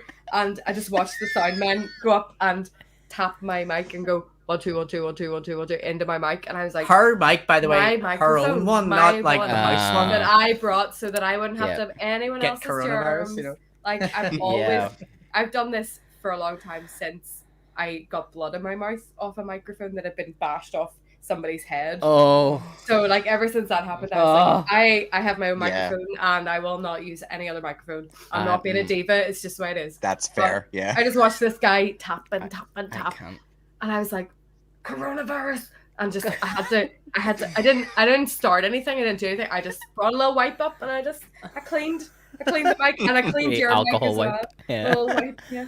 Like Cardi B. You would have been forgiven for doing more. I thought you were gonna say No. in slow motion. You No. just ran up. No. No, in my head. In her where head, there- she was like fucking in my head, ripping where that there was guy's more energy. brains out of his I ear. was like running over and I what the? But like in reality, I was just like, yeah, she was Yeah. Cardi B in the fucking Cardi B. the backstage. Coronavirus. no, I was It's like, are you getting seeing this? real. Are you seeing it here? Are you seeing I what was he's doing? hungover. Give a You're- fuck. All I was like, just give it. I don't care. I need to do the Yeah. gig and get out of here. Like, Just needed to eat some food, get some Yeah. substance. But I totally No, know what I you mean. get that. Like, It You just happens. wanna It's just like blow up. pre-show anxiety or something like that. I don't know. I think definitely, it- everybody manifests it in weird ways. Yeah. Everybody does it. Yeah. Yes, that is. I Yeah. still stand by it. The soundman was a dickhead whenever I was. That's why we have Michael Really? Hanvey. It's I like know. he takes all the Yeah. abuse, and I don't know. Oh, you know, he's Mike good. said when we say Michael Hanvey, we have to do a Oh, shot. you have to all do a But shot we every don't have time we shots, mention him. So Wow. everybody take a shot. To Hi, Michael. Michael, if you're watching still. I'm just take gonna drink a shot. little bit more than I normally do. I feel like That's a good we Michael. should do that for Michael though, because like Yeah, he deserves it. even if he talked about it all the time, what a fucking hero though for doing I all that know. driving to Portugal. He's just Like, he's that's the insanity. best. Like he's the best member of the whole band. He is. Actually, the reason why we were able to do that Belfast and Dublin gig at the same night was because he not agreed to it. He was like, "Yeah, let's do that." So what ended up happening was He loves a good challenge. he like, loves it. He doesn't fucking Yeah. loves it. Michael's crazy. Like you He's all about it. guys all do. He's like in for the Guinness World Records too. Oh, He's like, yeah. oh what? Yeah. Like drive He to was Portugal? So what happened was we did the gig, and usually when we do shows, like we try to be as good as we can and bring as much as we can, so that we don't have to like fuck anyone over. So we had our own amps and everything. But what happened was Michael just started driving for Dublin while we were already up playing the Belfast show with like the house guy and using like we were that band borrowing amps and all that day, and we were Because like our bar- other doing the amps were thing in a and, van. and all our shit's on the way, and then we jumped in. I think it was my car, and we started driving for Dublin. And of course, Michael texts me while I'm on stage in Belfast, and he says like, "Fuck's sake, there's roadworks on the whatever." And fucking I'm like, ah. So like we finished the game, we're like, we have to go. So we jump in my car, and then we have to take these B roads all the way down. And we're doing this gig. The reason why we really wanted to do it was it was a night called Soma, which was like at the time, I think he would like to kill them, but it was the coolest fucking, like every band that played it, I was like, oh my god, I really want to do Soma. And of course they put us on as a basically before the headliner. It was just at the top of the bill. So we were like, fuck, we have to do this. So we did it. And Michael drove down. He was in the venue setting our shit up, and we just got in and played the gig like straight up. And if it wasn't for Michael, in and like I think I was like gonna get changed and I didn't have time. Yeah, was like, and I think Michael invented a way or whatever. He had like a virtual sound check. Like he had recorded us do loads of gigs. He recorded every gig we ever done. He claims more or less. Yeah. And like, so what? Yeah, yeah. The whole idea of that has just blown my mind. I know. Like apart from Russia, I think he's basically every show that he could. He has recorded it. So on a hard drive somewhere, he could bring up like any gig and he could play it back. But what he does with it is he plays them back through the PA at gigs, and he like, if we can't be there, there's a pretend version of us at the PA. So he did. I think he did that in Dublin. I don't know. I can't say for sure, but I know he's able to. So I have a feeling he did that in Dublin just to appease the house guy to be like, yes, I know they're not here. They have sound checks. Did you not hear them playing? Go for a smoke and you can listen. You know. That's the future, dude. That is the future. That's like that. You know what? I accepted everything after the point where I told you. There's different podcasts I listen to. It's for the NBA. Nothing related to this. All right. But there's a guy that works in he obviously works in this like huge office building, like secure place or whatever. And he showed up during the pandemic, and they had installed this thing. It was his first day back after like months of not being there, and he literally like went to the door. And it like scans his face, and then it like brought up his identification, his temperature, and like his access code for the thing. And then only if your temperature was sufficient would the door open. I'm like I will accept anything. I will accept anything at this point. I don't. Whatever. Okay. It's very normal. If you said that to me 2 years ago, I'd be like, "That is fucking crazy. They're taking all of our rights. Yes, they're tell me fucking." more. I'm like, yeah. Check my temperature. I want it. Yeah, it's fine. They're getting them installed in Ulster Sports Club and Center and stuff now. Can you imagine? If I can do gigs again, I will do anything possible. Whatever it is. Look, I've already got I'm putting all my cigar ash on it, but I've got my vaccine card right here. I keep it by for all the shows. Yeah, vaccinate. That looks totally legit. That'll get me in. Is it spelled right? I couldn't tell. I felt like I should have put some X's in there, so it was cooler. Yeah, V-A-X-X. Yeah, vaccinated. Yeah. Are you vaccinated? My vax card. Oh, I'm being asked what NBA podcast, The Mismatch, Martin Price, The Mismatch. And also I think that me and old Carl are a match made in heaven because he's loving the stogie as well. Of course, so stogie and red he wine. Loves a good stogie. Yeah. Plus equals Andy's inbound too. Oh, is he really? He's trying to get ETA 5 minutes. Oh, That's right. a fucking party, don't it? Looking forward to it. Cool. Yeah, so Bill Ryder-Jones, man. Where's Aaron? Can we get Aaron to join? So he's a big fan, right? Yeah, well, he's the reason, really. I mean, Yeah, we there was this sort of so previously as Wynona Bleach, we'd released, I guess, an EP and some singles, but even as R51, we just self-produced all of it in our rehearsal room. It was just like, we're just going to do them and release them, and that was all we could afford and whatever. And I was always the one who ended up mixing it. I don't know if that's my fault that I ended up being the one mixing it, but I just did it. And you were the one with the ability to do it. But I don't believe at all that it was an ability. It was a necessity that I had to do it. So ability also. So he mixed yeah, them. no, he's being humble again. Like, you've mixed other people's music, Johnny. Like, come on. Yeah, I know. I didn't want to go off on another tangent, but again, like another question, you can come back to it afterwards, continue with their story. But like for people, like how important do you think that it is to learn all those other side skills and stuff? You know what I mean? Because only if you give a shit about it. If you don't give a shit about it, don't worry about it. There's people who can do it, and they're not that expensive. Don't get sucked into thinking that you should have to be able to do it. Yeah, you don't need a degree to be in a band. No, because I'll put it this way. Actually, okay, Mel saying I can do it. I can do it when it's not my music. If I get if somebody brings something to me, because you're too close to it. I'm too close to it. I have this vision of what I want the song to be. Everything. And then I bust my balls trying to make it that vision, and it's never going to be that way. So I hated it. So I hated mixing every Wynona Bleach release ever. Could be my fucking Facebook tagline thing. I hated every minute of it. Yeah, like I mean, when you put yourself like it does kind of ruin it a wee bit for you when you're having to work that much harder on It's it. it's just I just know what I would like it to be, and I never can.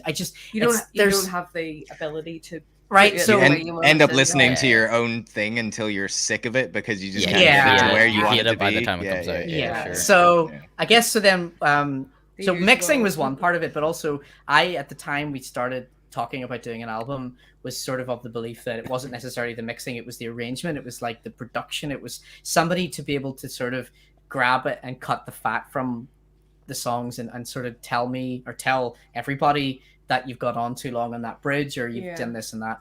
And so the main focus wasn't actually getting a mixer, the main focus was getting a producer, a sort of a songwriting assistant, somebody to help kind of zhuzh it up, and because a lot of the songs we've been gigging hard and we knew them so well, it was muscle memory, so we didn't know how to critique them in our own world. So we talked to a bunch of different people, and I think we like contacted a few different people, and then Aaron's suggestion was Bill Ryder-Jones. And after I listened to the first album, or at least it was whatever had Don't Be Scared to Love You on it, it was whatever record that had that, I was like, shit man, he knows how to write a song. And it also comes from the choral of the world of pop and gets the joke of just doing pop. And so I didn't think it was possible, and then I said to our manager, and it turned out she knew Bill's manager, so she contacted him, and Bill was like, loved the concept of going to Portugal and stuff. So after a load of back and forward, he came over here. So he basically, we were like, oh well, if we're going to do this, Bill, we need to have a pre-production, we need to be able to work out if we like you, it was like bullshit, but it was like, if you come like over and let's do a thing. So he doesn't like flying, so it was a bit of a pain, because it wasn't like he could just fly in for 9 a.m. to Belfast. We could go to a session, he could fly him home. He had to have a whole day to fly, because he had to like whack himself full of Valium and drink a load of whiskey. And so basically it was 1 day session was actually 3 days of his life in Belfast. So he flew in, and then he said, look, he texted me and he's like, man, nice to meet you, blah, blah, blah. Listen, I don't like flying. This is going to be rough for me. But he was staying in this room. Yeah. There's the bed he stayed in, right? Yeah. So he was like, sorry, Bill. So he said, like, I'm staying in yours, yeah? And I was like, yeah. And he's like, look, can I just go straight to bed? I just don't want to fuck around. I just want to go straight to bed, sleep off the valley and whatever. I was like, cool, we'll do a session. So it was like a Thursday night he flew in, or no, Friday night flew in, Saturday we did the session, Sunday he flew home, something like that. And he flew over on a Thursday, and he came and we drove down and we sat in the living room, and actually I had just I feel like I conned the guy, but I managed to get a Marshall JCM 800 really cheap the same day. So I'd gone to buy the JCM 800, and then I picked up Bill Ryder-Jones from the airport, and I drove to Bill. Just like your average rock star day, Joey. Yeah, I bought it really. I was actually a trade. I traded something. Sorry, that was a lie. I traded a thing for it because I've always wanted one, and it was finally gonna happen. And fucking, of course, it happened that day. It wasn't the day before. It wasn't a day I had nothing on. I had to fucking pick Bill Ryder-Jones up and also get this Marshall. So I went and got the Marshall, picked him up because it was in Crumlin, so it was brilliant. I went to Crumlin, picked up the Marshall, picked up Bill, drove home. And actually, as cool as Bill was, I was like, Bill, I need to bring this amp to the studio. I really want to hear it. And he's like, I know you're really tired. You want to go to bed. So just fucking go to bed. I'm going to go to the studio. So he sat in the living room and he hung out for a bit. And I was staring at this Marshall, like in the living room going, all right, I'm going to take this away here, man. And then he was like, you want to go for a pint? And I'm like, I suppose fucking so then. So we took him to Voodoo, and there was an open mic on, and we're all just getting blocked and all. And then there was a band that he was produced before. One of them turned up. We had drinks with them, and then I won't tell you what happened there, but basically he got up and sang on the open mic because we made him do it, and nobody gave a fuck because he was being Bill, and he was going. He was too quiet for Voodoo. He was just intentionally fucking it up. And it was fucking amazing. He was amazing. Yeah. He was amazing. But and the whole pub was listening to Toto and fucking all the other shit that was on before. So it was Toto, and then there was something else, and then there was Bill just an original. And so we're just and like, then we went up and did. I was afraid like crying and all. Like, he was like, if I go up, we go up. Yeah. So we ended up going up and we did Wichita Line Man. He's like, we have to do a cover. There's no way. I love that fucking song. So we just played Wichita Line Man. It was good. But anyway, so we went out drinking, and then the day after we went to the studio and we did played him all the demos, and he really liked a bunch of and there one song on the album that you guys couldn't have heard yet, but it's really like very Bill, and he loved it, and he wanted to do that, so we did that as a demo. That demo didn't make the album, even though it was Bill. We ended up going, right, okay, cool. We'll do it again, but better. We'll do it in Portugal with you. Cool. So, and then he flew home the next day, and then Portugal was... But that was like the kind of where we were like, yeah, this is the guy. Yeah, he's a laugh. He went to the he went to the off license and bought like 4 Smirnoff Ice. I know. Fucking badass, dude. Rock and roll. He was like, they're so nice though, like, aren't they? We were like, yeah, they are nice. Like me and Aaron, so we partook in that. Do you know what? I loved him. Him and I were like, we never really were at loggerheads at any point, but definitely there was points where him and I were like, there was a tension occasionally, and there was like I sort of want to do this way, and he wanted to do it another way, and I was like, this is what I wanted, Bill, give me more of that. But he was like, I don't want to piss you off, and I'm like, well, piss me off. That's why that's what I'm paying you for. So, So then when it came to doing my guitar sessions, I had a really bad week in Portugal leading up to my turn, because we'd done live stuff, and the live tracking was really good, and most of the tracks ended up done live, bar some overdubs needed done. But when I went in and did my guitar sessions, I was like dead fucking pissed off about like everything I ever did. And then we went to the shops that day before, and he bought a big bit. You can get Beefeater in Portugal, by the way. Beefeater gin, right? So fucking British. Gordon's. It was Gordon's as well. So it's so British. And I was like, I had this weird mentality that day of like, well, I fucking brought you to that shop, so I owed some of that gin. So I was only me and him in the studio that day, and it was 10 a.m. or it was early in the morning. Both of us were a bit like, I was like, I need to get in the zone here, and he's like, well, why don't you have some of this here? Because he just like banged it straight out of the bottle. I was like, yeah, fucking right. And I took it off him, and I walked into the room, and he was like, and he got on the intercom to me, and he was like, bring that shit back in whenever you're done with it, because it is mine. I'm like, yeah, all right, Bill. And then I just kept necking this gin, and then we ended up doing good guitar sessions that I only retrospectively believe are good after, because there was nothing after we all had a fight about it. There was nothing during that session that I was going to think was good until we had a couple of moments where we were like, oh shit. Please also bear in mind, we should have all the band members here for the real story of how all this I'm talking shit probably. Do you know what I mean? No. Yeah, they'll be like, yeah, that is totally not what happened. Excuse me, I think you'll find. No, Johnny, you were drunk the whole time. I really was. No, I really was, but also it's like, except for when you were driving. No, of course. Yeah, but the experiences, the experiences are totally like, because you're doing this really hyper creative thing that everybody's brains are just absolutely focused on. So everybody's moment of it is entirely different. Like their day doing their bit was one thing, and then all the people who were in the control room listening were going, that was fantastic, and they just had a shit time, or the opposite. Yeah. And it was the most hyper creative month of exhaustion that you could have ever had, and there's no way to tell the story the same way with 5 people. Yeah, everybody's had a different experience. Everybody has a different thing. Yeah, I'm sure Bill's story is entirely different. Oh, I see.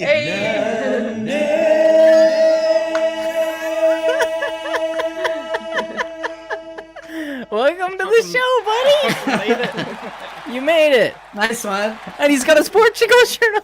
I put this on purpose. Right on. That's amazing. Oh, buddy. I'm glad you're here. This is good. It's party night. And he's got his water. Is that vodka? No, I'm on the water. Sorry. Okay. He says it's water, but I don't believe him. Yeah, it's vodka. He's had a hard day. He's going to become the designated driver of this podcast. Yeah, I know. No. Jesus Christ. I don't know how I'm getting from... Like, my studio is in a separate building from my house. It's like out in the back garden. It's a little cabin thingy. I don't know how I'm getting back to Are you going to make it home? Should we phone you a taxi? Yeah. Well, my wife has already been in the comments and basically said that I should sleep in here because I've been smoking cigars now. So, you know. Oh, dear. Send her the Arnold Schwarzenegger You're in video the of him doghouse. explaining why it's okay. Yeah. Oh, man, that's what I should call the studio, though. The doghouse? Doghouse, I love it. Yeah, it is. That is great. Oh my God. That's some alpha shit, that is. As we discussed earlier. Takes a Alpha big shit. man to admit that. To admit he's in the doghouse because he's so beta. Oh man, it's not that podcast. This isn't the Joe Rogan experience, Andy. We're not talking about alphas and betas. Why not? It should be. Xenas and Xena Princess Warrior and whatever the fuck. I'm off the rails. What else have we got here? Have you got that wrench or whatever you have on your Oh table? yeah. Oh fuck! I've lost my spanner. There, you've lost it. Well, there you go. I had a spanner whenever the wheels came off. Oh shit! I've lost it forever. Oh guys, I had a little mini spanner. We used to, whenever the wheels come off the podcast, we put them back on. All right. But it's gone for Yeah. I really don't know what it was for. I might just have- found it one day lying around. But We might have one lying around. I don't know. We can screwdriver it on. There's a screwdriver there. yeah, so it's screw it back in. Oh, no, tiny that sounds little- fucking weird. A tiny little screwdriver to screw back on. Like from a Christmas cracker. Again, you need a Johnny in your life. Yeah. I do. This He's guy got all has the, everything when you need it. all the tools I need. Yes, beautiful. Quite a few questionable things in this room. Don, relax. Relax, Don. Everything is okay. Everything will be okay. Oh, thank you. There's a screwdriver here. We can use to put the weights back on. Will you Pays your for heart. himself. Will you drive me to the Yeah. show, John? Drive me to the next show. Yeah, not And now. drive me to the show, Johnny, and tell me it's gonna everything's be, yeah. okay. Tell me it's gonna be okay. Yeah, Looks like I'm a trying to go mirror through image Mike's beautiful questions here. Oh, I yeah. think we covered most. We of did. We them. did. I know, because you had about Audrey Gillespie as well, and you were asking, Oh, right. did she Yeah, come you out guys, to Portugal? you guys already answered that because I seen like all those really cool pictures, but I didn't know if they were Portugal pictures or not. But it was literally just my chance to like ask, was she out there with you? Because I love her pictures. They're incredible. Yeah. And They are We had her really come good. out for, I think she was there for 2 weeks. I can't remember how long Yeah, she went to around the same time Bill, Bill went did, to. so it must have been around So 2 I weeks. think we 'cause- had about a week then after. Audrey yeah, left. we spent time after Bill left as well because we were like, There was always It's odds Portugal. and ends Yeah. to finish as well. Um, Yeah, mostly it's Portugal, but also Yeah. but the Awesome. vinyl artwork is all Audrey's photos. So there's like the front cover. I'm sure maybe you've seen it, but it's basically a zoomed in part of one of her photos, and then the inside booklet is all of the photos she took the entire time, and a bunch of like like shit phone photos photos. as It's like, well. but generally speaking, it's all got this Audrey aesthetic. It's Yeah, that's grainy, awesome. lovely, 35 mil or whatever. I really love the photographs from Portugal, like the ones that you guys put up. I'm assuming that some of those are the ones. Yeah. But they Yeah, definitely so- have this sort of like almost purple tinted That's like, it. look Yeah. to It them. Yeah, I basically, love that. It was a lomography film. Yeah, she shot and all it Yeah. purple. turned, Jo- like, anything Johnny that was actually put me on to that. Oh, did I really? Yeah. Yeah.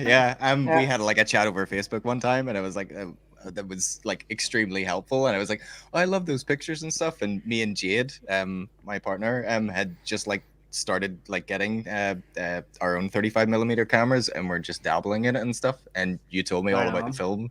And Cool. we've got a couple of rolls and stuff. I haven't shot it yet or anything, but it's It's great. super Do it. cool. It just 'Cause screws of course with, she's- Basically, screws with like turns all the anything, colors like, of the yeah. Yeah, Her anything green blue hair. and green goes like purple and pink. So the So, whole like, record is Yeah. Mel I with came purple home hair. and like everyone was like, "Why is your hair green?" I thought it was purple. Now. I was like, "No, Yeah, but yeah, did you yeah. not see that the trees were also purple?" Yes. like, yeah, no. yeah. Are they? I know. I did think No. I was like, oh man, the green is so synonymous know. with Wynona Bleach. Yet the record will probably be a purple vibe. It is. Mm. The but- actual Like- vinyl is purple. When we got Is it? home, Yeah. Yeah, it's a purple vinyl. Yeah. I dyed like Awesome. half my hair purple because I was all like, "I'm gonna do it. I'm gonna go purple, guys." And then like I did like the roots, and then I was sick of it after like 2 weeks. I was like, "Get rid of it. Fuck it. Needs to be Oh, green again." Go green again. Go green. You I, gotta say green. I don't think I could ever. So leave the green. only last thing that was worth talking about that if you haven't asked the question, I'm gonna talk about, if that's cool. Ask was- yourself it. Yeah, that's fine. It was the last Would you like to ask yourself there? the Johnny? last cool story was how it was mixed. Yes. because Yo, I we know touched a on that little bit earlier. of this from. Come on, Stu. the Ask him. Dig- I Ask know him. a little bit of Ask this me from the. how it was Hey. mixed. Hey. No, I'll fucking kick them from the podcast. I'll just take them out. You know what? I don't care. No, no. Like thought I thought actually could go read for a toilet break there. anytime, anytime. That doesn't matter. I get It's time to off kill. the rails now. Oh, she's It's off the actually gonna rails. do it as well. By the way, she's fucking totally gone for piss. Go for That's it. fine. That's fine. It's allowed. We See, allow if that you- on this if you show. if you had the wrench, this wouldn't have It happened. wouldn't have happened. But The you- screwdriver Yeah. wasn't good enough. It really wasn't. So, Didn't tighten Johnny, it up. Yes. Tell me about how Tell me it was how mixed. the album was mixed. What a great buddy. question. Thanks, Mike. Yes. Basically, like, I honestly, this is actually, I think, as cool as recording it. Well, maybe not as cool. It's cool. It's really fucking cool. I think it's really cool because I guess I said earlier on about how I didn't want to mix the fucking thing, and the last thing on earth I wanted to do was mix it. So basically, in pre-lockdown, like 2020, where you had like February, everything was cool. Remember that? Yeah, remember that month? Everything was okay. Yeah. And then you had March, where it was like on the news that this thing was happening. You thought, well, it's far away, you know, it might not ever. And then within like 3 weeks, it was done, and we were locked. Like 17th of March, I remember Paddy's Day. It was like that was it. We're fucked. Like we're locked down. We had done a show.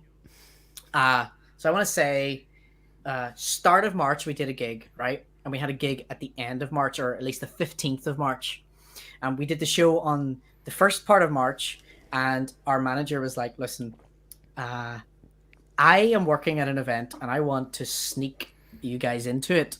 How many of you are willing to stay a week after your gig here in London and just, you know, go to this thing? And I was like, yeah, okay, well, I don't want to do that, so no. I want to go home.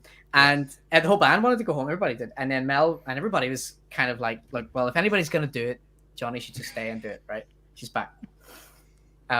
So I was like, okay, I would like to, okay, I'll do it. And then I was like, no, I'm not going to fucking do it. So we did the gig, and everybody's going to the airport. And the morning of going to the airport, Mel was like, just fucking stay to go to the thing. You never know who you're going to meet. Fuck it. So I had to stay a week in London with nothing in my bank account, broke as fuck, slept on her sofa, had the worst fucking pot noodle diet for, you know what I mean? You couldn't even afford a pot noodle. Couldn't even afford it. Fucking terrible. It was the cheapest, like 10p noodles. And I love our manager's great, and she has noodle pot. Yeah. And she has this lovely daughter, and I felt like at one point I was like, I'm in their lives, like I need to get out of their way. You're literally in the middle, the center point, the living room. And like on a Wednesday, I'm sleeping on their fucking sofa, like, and she's getting up having her breakfast, and the kid to school and all. Dead. Hey, just waiting to go to this thing. Yeah, guys. Bear with me, everybody. I was told it was going to be worth it, so here I am. So then so on a Wednesday, I'm like, all right, I've been in this house too long. I feel really bad for the kid. I'm going to go to the pub. I'm just going to fuck off. You can have your lunch and you have your dinner in peace. Mm-hmm. So I fuck off to this pub, this local. This is a side note, but I fucking met a guy who played in Funkadelic and Duran Duran for his entire career. That's his guy's life. He was in this pub in Brentford just hanging out. Actually, it wasn't even just hanging out. It was an open mic, and he went up and played the best version of Purple Rain I've ever fucking heard live. It was fucked up. And he comes up afterwards. Nobody's there. He's playing it to nobody, and it's incredible. And I was like, I got by you a pint. That was brilliant. And he was like, oh, yeah, I don't recognize that accent. And I'm like, oh, blah, blah, blah. I'm just doing what I do, talking to him. And then he goes, I said, so what do you do? Like, why are you just playing this stuff here? And he tells me this insane story of how he grew up in Brooklyn. He was like part of the only black family that lived in this area specifically that was full of rich people. The only other person was Miles Davis. Fucking one day, his mom was like, you're never being a musician. They only just smoke pot. You're not allowed to do that. And he was like, I want to be in a band. And he saw Miles Davis standing outside his house, puzzled, went up to him with his friends and went, Mr. Davis, are you okay? Mr. Davis said, I fucking locked myself out. And then he's like, okay. He's like, well, you could fit in that window, yeah? So this guy climbs up the gutter, climbs in the window, breaks into, opens the house for Miles Davis. He's like 14, 15 at the time. Miles Davis, amazing. Do you want to hang out or whatever? And just play records. He ends up friending Miles Davis and hangs out with him, and he gives him music, and then he introduces him to people. And next thing you know, he's in bands. His mom fucking hates it. And now he lives in London, and he's like played for Duran Duran and Funkadelic. Anyway, that happened on a Wednesday, right? That's just London. So this is just what it's like. So then I'm like, okay, time to go home. Too drunk. Go sleep on her sofa another 2 days. On Friday is the night of the thing. It's been held in Park Lane. Park Lane obviously is the fucking Monopoly board bit that's too expensive on Monopoly. Yeah, can't afford it's too expensive for fucking anything in real life. So I go to this fucking tube station. I've ironed a shirt. I've put on a bolo tie. I give a fuck, right? Fancy. I turn up to this fucking event, right? It's in the JP Marriott. Holy fuck. I walk in the doors. I'm too early. I can't believe I'm too early. Because I'm like, it said 8 and it's 8:30. Of course, they don't fucking turn up till 9 or so. So yeah, like, hey guys, you got any noodle pots around? I have nothing. I have nothing. I have nothing in my bank account. I have I think I remember looking and having £7.70 something. I was like, that is my dinner tonight, because I was allowed to be. Carrie smuggled me into the pre-party. And I was allowed to stick around for the after party, but I couldn't be at the dinner part, because the dinner part was like a gala dinner. Where it was like out in this big event, table service shit. I couldn't get into that. I didn't have a seat, so I had to find dinner with £7 in Oxford Street. It was fucking hard going. That's impossible. So I did. I think I had a pret. I had like a fucking sandwich and a pret a manger. I was probably £7.99. It was £7. That was it. So then I went back. No, I had a little bit more. I had maybe 20. Whatever happened, I went back to the event. I'm standing in this fucking thing, and they're sponsored by a whiskey brand, so I'm just slamming these free whiskeys, and it's all cool. But it's getting whiskey brand. It's getting Drink them packed. all with that. Yeah.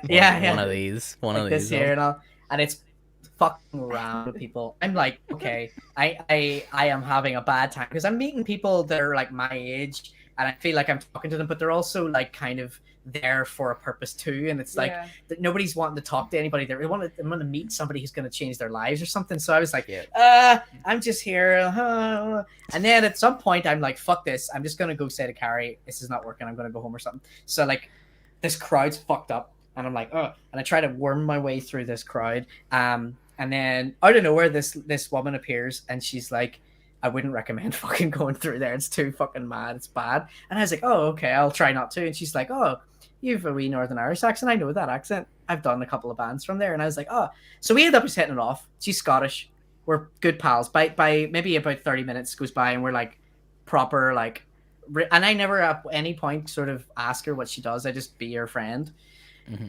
After the dinner happens, it's all cool. I meet her again in the rest of the night. I've met some other cool people. I think I met Thurston Moore at one point, who's like 12 foot tall. What the fuck? Yeah. Thurston Moore? Are you serious? Because Carrie was the artist liaison, so she was like bringing people out.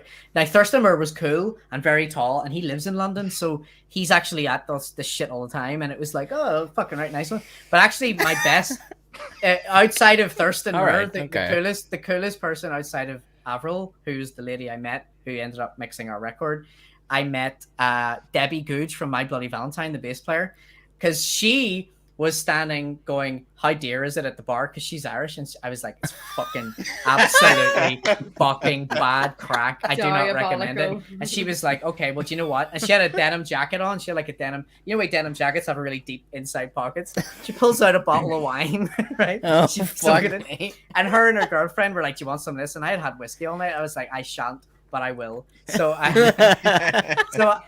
to drink half her bottle of wine, and it up basically Avril, who's the person I met at the start, hands me her business card and also takes my phone number and says, we'll listen to your band, blah, blah, blah. Cool.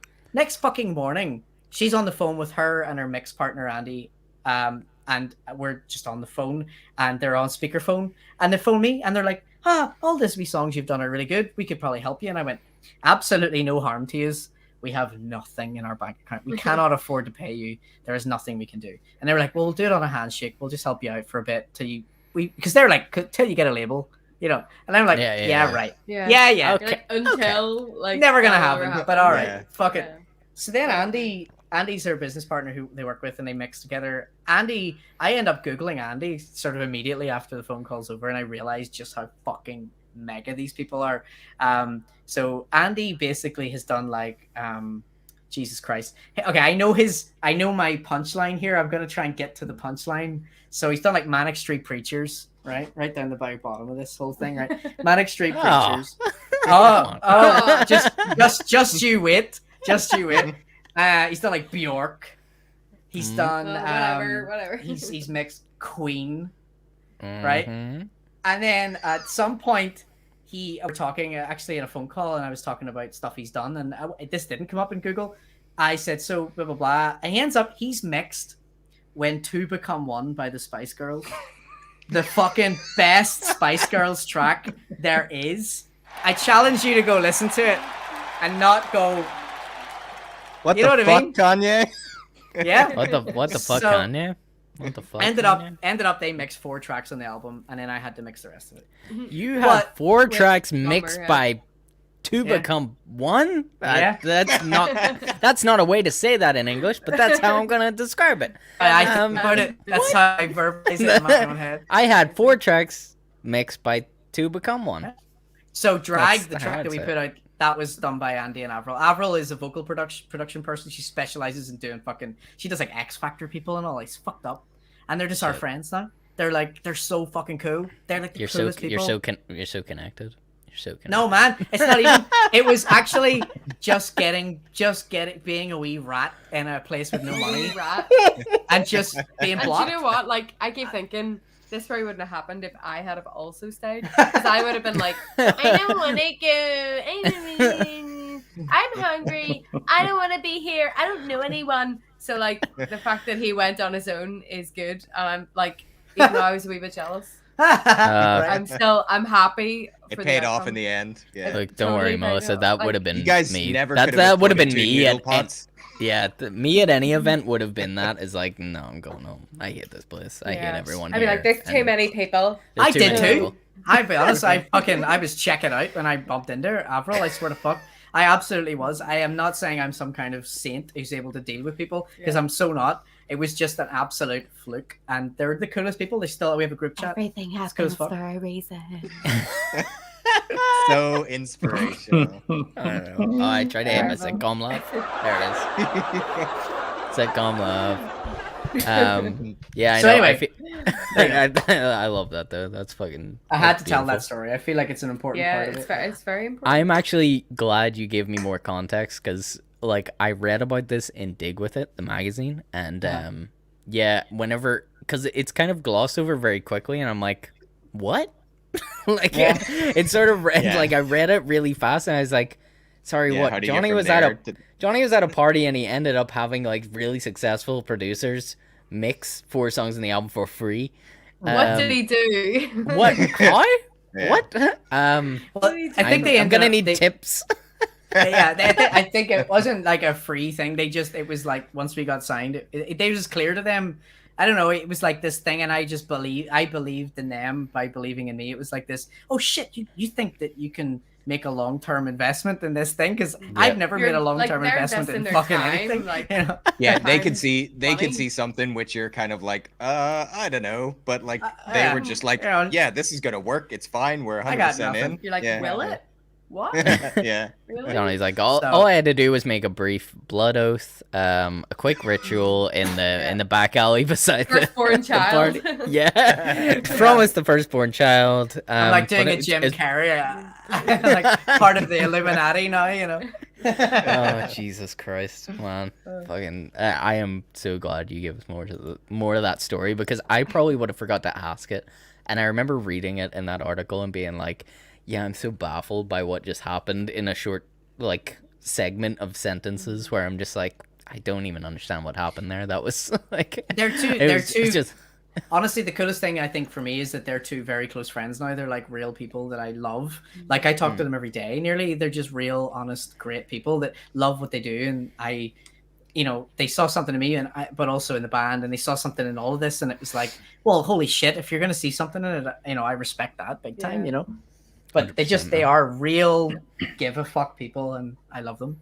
Yep. And look, man, I mean, guys, it's what I said before. Like, I think, if anything, from the stories that you guys have told, from everything that we sort of went through there, I think there's a huge lesson in like taking chances and sort of just like putting yourself out there and doing these things. I really think that's the main lesson for people who listen to this podcast, people who are in bands and they're trying to make something of themselves. Like, you really do need to fully put yourself out there to like a crazy amount, whether it's sneaking into a party and talking to people like, you know what, fuck that thing my dad said about making your own luck. It's not true.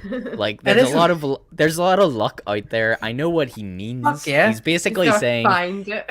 Yes, you've got to find it. That's what he means by it. It's sort of like, Johnny, if you just decided you were gonna be like me and be like, no, I fucking hate everything and everyone, I'm not going. I do that. I do that too. I agree. I completely agree. I'm not going to these that's why things. You never yeah. meet anyone. Is what I'm trying that's to why, say. That's why your dad's full of shit, because I absolutely would have gone home. It was absolutely. Glad you said it. No, it was like I think I was just like I everybody kind of nobody pressured me except Matt. Carrie, our manager, and Mel was like, just do it, just stay. And there was definitely like a nice peer pressure to help me stay. It was either be poor at home or be poor yeah. in London. So what the fuck else was I going to do? I was going to go home and do nothing or stay there, you know what I mean? Yeah. And I just absolutely hated every minute of being at that thing until I met Avril. It was like a total game changer. And that you meet great people. I think the moral of the story for me was that people are fucking brilliant.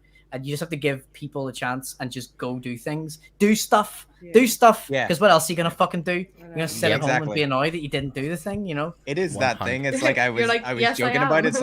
It's like at least it will be interesting. You know what Yeah. I mean? Even if it does turn out to be a scam or something. Yeah. You know what I Yeah. mean? If got somebody a texts story. you from Russia or Portugal or something, don't just delete it. At least Yeah. Google them. Yeah. Well, that's what the difference was. I totally Googled and found that they were Yeah. legit.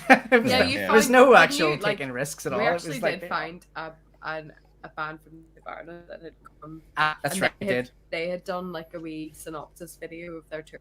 Yeah. We were like, okay, these people are real. Like, Yeah, what is yeah. the catch? I What could is have went the and met catch? up with them. I was like, yeah, Yeah. and they were like, I don't think we voice chatted, but we definitely talked on the phone. I think at some I point think I we was like, private messaged them, and then they were So- like, "We can only say good things about them. They are amazing." And we were like, "Okay, but are you being paid to say that, sir?" Yeah. just do stuff.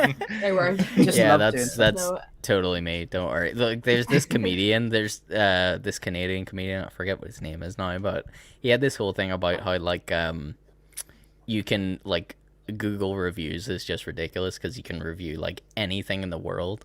And he was talking about like all these things where it's just like it has negative reviews, and I was like, it's me. So he would be like Disney World. He's like 3.5 stars. He's like too magical. Yeah. It's like, and he's like the Pacific Ocean. It has a review, 3 stars. He's like the whole Yep. thing, 3 stars. And I'm like, Fuck it. that would be Specific me. enough. Yeah, that would be 100%. Please don't me. review our album. No, I'm pretty much like that's the one thing that I'm like so okay with. Like pretty much every piece of music, I'm just like, I fucking love that. Great. Like Okay, that's good. I don't really get. I don't know. I'm not. When am I ever negative about music? Like not really. I mean, the worst thing that's happened to music recently has just been this album cover. There it is. That's like the only thing that's happened, and it's been bad to music. I still can't believe that. I do like the lime green t-shirt. The lime Is it green growing one. on you yet? Yeah. No, it makes me want to barf every time I see it. But like, I am having trouble. Like, as much as like much of Twitter is having trouble believing that this isn't just a joke. But my worry is that it isn't, because I really hope it's not. a joke. But It's if it clearly is, a what joke. is the joke? Yeah, He- I think it's too He's serious. doing it because we're talking about it. The whole joke is know. that he That's the knows point, yeah. full fucking well that we're gonna dickheads are I everywhere. know. We're gonna be like annoyed. It's great. Actually, Has- you know what? has- Fuck it. It's great. Love it. Fuck it, I love it. Love it. Full circle. The greatest What a thing great cover. fucking ever. You know what? Here, I agree. Has I Kanye agree. patched his album yet, or is it still black? Just a black square? No, it's as still a well? black square. I do. I could be wrong. Do you think it's gonna stay that way? I think right. I feel like I don't want to waste a Wynona Bleach episode talking Yeah. about Kanye West. I will make a separate video for that whole thing, but I do believe that it probably wasn't meant to be the album cover, but because of the whole circumstance of Universal just being like, "Fuck, Kanye finally handed the album in. Let's just release it and not tell Before him." he decides to, yeah. Yes, I think that there probably was a different intention, but now that there is just a black square with no artwork, I think he might just stick to it. I could be wrong, but I don't think he wanted it to be that, but I think it's that now. I agree. And I think it's think like you're right. I It's think fine. it's super unoriginal. I don't think he would have done that. I mean, like too many people have done that shit. You know what I mean? Yeah, It's like we're fucking, but you can't. Childish Gambino you was will throwing never- shade, wasn't he? Because it was Oh exactly yeah, the same. yeah. Childish, He had the white. yeah. album Childish cover. Gambino put up a thing like, "Oh, I'm glad I'm so inspirational" or something like that, because he released a Jesus record last Christ, year it's like- with it. It's like the fucking Beatles being annoyed at Metallica. Get the I fuck know. away. I Yeah, know. Come exactly. on, everybody Christ. just calm down. Like, it's not original to do a black or white album anymore. If anything, it's the most unoriginal thing to have no album artwork. I'm sorry, but like, I'm just like, eye roll. I don't Various even do artists. I don't even do it. I just say eye roll because it's so eye rolling. Yeah, it is. Like, it's cringe. It's cringe. It's cringe. Yeah, we're various artists just to fuck off the iPod users. You know, it's a little shit. Like, terrible. No, I don't buy into it. Like, Gambino went one step further, and can I just confirm that I loved the record, but he went so far to be like, there's no artwork, there's no track titles. Every track was just the timestamp that it started at. And I'm like, it's really fucking annoying because I can't remember any song that I liked off the track, like, you know, off the that record. one, I'm like, just like, go away. I think it was the third one, maybe. I don't know. It was good. Like, you don't know how to explain it. Yeah, exactly. I know. It's like it was around 35, 35, 14. I lost that my one. way of it, but like, yeah, it was good. It was he went too far to be like, oh, there's no constraints on this thing. There's no titles. There's no labels. And I'm like, yeah, but now I don't know what song I enjoy. And the whole record is so I need good. labels. I want labels. Have you seen the TikTok about the jail? Have you seen it? Where it's like somebody took the drums from the end. Oh, yes. Put it over the start of it, and it was actually like, oh shit, that is probably how it should have been. I know this is gonna sound like absolute bullshit, but I was gonna make this video about the Kanye thing. I swear to Christ, Really? I knew that was gonna be a thing. Yeah. I knew the fact that the song ended, there was no drums in the whole thing, and then there's randomly drums at the end, and I was like, they're in the same tempo. Yeah. Those are the drums from the thing, and it's all part of this stem player that he's It's the same. promoting. Do you know what? I'm with you because I have had that exact same thing happen, and it was with fucking what is that pizza place on Lisburn Road? Greens? No, the other one that's the bottom of Lisburn Road. It's like their slogan is "Grab a pizza, the action." 4-star pizza. 4-star. Grab a pizza, the action. That's mine. Fucking came up with that, right? See this whole fucking. It's mine. It's mine. It's mine. I wrote that. I came up with it. Fuckers took it. I knew it was going to be a thing. I've heard Somebody did grab it. a slice of the action. Yeah, I It know. was an old Wynona Pizza the Bleach action. lyric, and the fuckers stole it. Yeah. Fuck You know them. what? Album You know what? number 2, just call it "Grab a Pizza, the action," and the cover is just a pizza.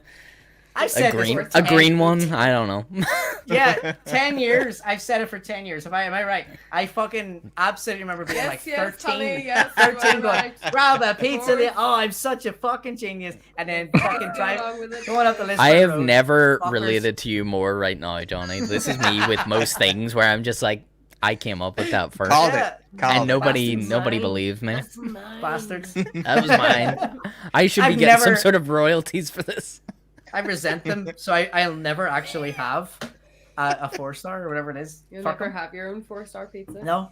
You know Yeah. what? You could have a 5-star pizza. I'll have a. Oh, maybe it is 5. Is that what they're called? No, 5 they're star? called 4-star. They're not Why even would you- 5 why? stars. Yeah, why would you do that? I think they're doing What? like Do that a- to yourself? Everybody's like, 4 out of where's 4, where's like- the 5-star pizza? Yeah, yeah.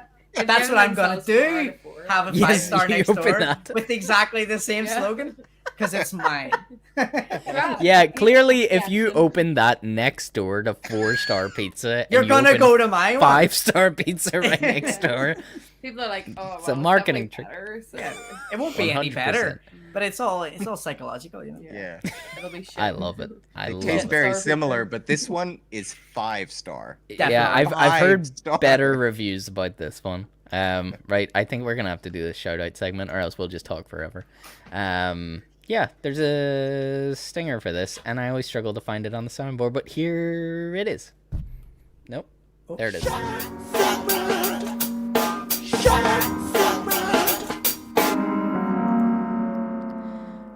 So this is the shout out segment. This is where we talk about all the gigs. It's weird to say that. You know what? We usually talk about gigs that are happening in our area, and it's been like a year and a hasn't happened half for a since while. we have done that. Like, we used to make this big deal about Mike's gig rundown, and I just forgot all about it because it didn't exist for a long time. And we weren't really giving the old live stream too much attention, to be honest. You know, Yeah, whatever. Why would you? Yeah, I know. I did one that was shit. We did many, and like they were a thing, but they weren't a gig or. They were a thing, and you know what? We talked about it for a while of like, will they live on? And it's like, well, in a certain way, they've always been there. Like, I mean, I think they've always been there, but it was just that it was the only thing we had. So there's probably more production money got put into them than usual. But you know what? I don't know. I think they will kind of die off a little bit. If you're trying to do a live stream and there's an actual physical show happening, I don't know. I don't think it's happening. No. Personally, but If it was the only option, yes. But yeah, it's like the big screen experience with the movie thing. It's like you can't actually beat going there and like being in a crowd of people who want to see the same thing. And as Johnny was saying, like right at the top of the show as well, it's like, you know, if you get the right crowd and stuff in a live gig atmosphere, the band feed off that, and sometimes you just have an incredible night. You know, you don't know when it's going to happen, but that's the thing. You can't get that on a live stream. Possible. You know? Absolutely not possible. And every time we were like planning to do a live stream, I was like, please, let's not do it. Like I hate doing them. I like. It's fun to play with your band, but there's no, like you said, like we were having more fun than they watching us. Oh, like, yeah. That's not right. Being That's in not the what it's same about room. at all. Like, Yeah, I mean, I seen memes about like, you know, people like logging on and going on to the live stream to show that they were watching, but then just put their phone to the side. And I'm like, I'm sure so many people did that to be like, that's a meme because it's real. Yeah, I'm supporting you, but I'm also not watching it. You're muted. Yeah, it's terrible. Whatever. Yeah, terrible. that is terrible. Defeats the purpose. It really does. But yeah, I mean, it will all come back, and I'm not gonna go down a tangent on this, but I think the fact that Spider-Man No Way Home trailer came out, I'm like, if they are not releasing that anywhere else and it's only in the movie theater, then I don't give a shit. I will go in a hazmat suit if I have to. I will go and watch it because I'm a Spider-Man nerd, and that's what's gonna happen. Anyways, shout out segment. Mike, you've also done incredible work on this to help me point out the people who have released music. And I don't want to take credit for it because it was all Mike this week. And the only one that I definitely knew of was Leo Miyagi, because we've been waiting on Act 3, which is his newest record. We've been waiting on it for a hot minute. I know that we were all very excited for it. I will be 100% honest, the thing is out, but I haven't sat down with it yet because Donda fucked me up. And Donda came out, and it was long. It was long, and I've been listening to it a lot. Sorry, Leo. It was Kanye. Kanye kind of screwed you over on that one. I'll be honest. And in a way, Jesus screwed you over. I'm just saying, because like it's all connected. So I still need to listen to it. I've listened to the single, Steve's Royale. Andy, I don't know if you have much input in Leo yet. I know that you were very much looking forward to it. You're a big Leo fan. Yeah. Yeah, I've listened to it twice. It's actually quite short. It's like 28 minutes. Oh, damn. That'll be nice compared to minutes. The fucking 2-hour epic that is Donda. Yeah. Jesus. Is it 2 hours long? It's about 1 hour 50 minutes if you listen to all the part 2s, but be aware that there are part 2s at the end of Donda that are the exact same track that was on the album, but with a different feature. It's like a double album with one different verse in each song. It's Of course it is. basically it's unnecessary. Well, but it's this whole thing. I feel like Mike, it's not unnecessary. It's Kanye, so it's genius. It's genius. It's groundbreaking. It's groundbreaking, Imagine, everyone. like, just being able to put something out and people would just like it no matter what. Like, it's branding. That's mad. Because you're Kanye. It's Yeah, just he is Kanye. genius in that way, I suppose. It's like he can do random shit. He can have like a complete like sexual abuser like Marilyn Manson. It's like, let's get him on there, and everyone's like, yay, Yeah, yes. hooray, I everyone. think he made $12 million on that tour or something, and the album wasn't even out yet. I was gonna say the tour that wasn't a tour because It's the not album even a wasn't tour, released. yeah. It was a listening party, 3 listening parties. and I'm just like, what is happening? Crazy. I will make a Year Spaceship video about Donda because I know way too much. I was way too invested in it, and there's too much to talk about that record. I'm not gonna waste this episode doing it. I'm not. I'm gonna talk about it in a separate video. So so no one else can have an opinion, Mike. Me and you are out. No, fuck off. Like I swear to God, I was honestly worried about this anyway. So like, how are we doing this? He dropped Donda, and we also have guests on. It's like there's no way it'll be like a 24-hour podcast or something. It's never gonna happen. I just accepted the fact that I'm not allowed to talk about Donda. I'm sure that was hard for you. Like it is still like seeped out a couple of times. Well done. Like I'm happy. Yeah, thank you. He so has much. done well. Let's all like that's a lot of respect for me, guys. I'm a big Kanye fan. I love You Kanye. can tell he's a Kanye fan. I know. Give myself an applause. Give yourself an applause. Can I just, you know what?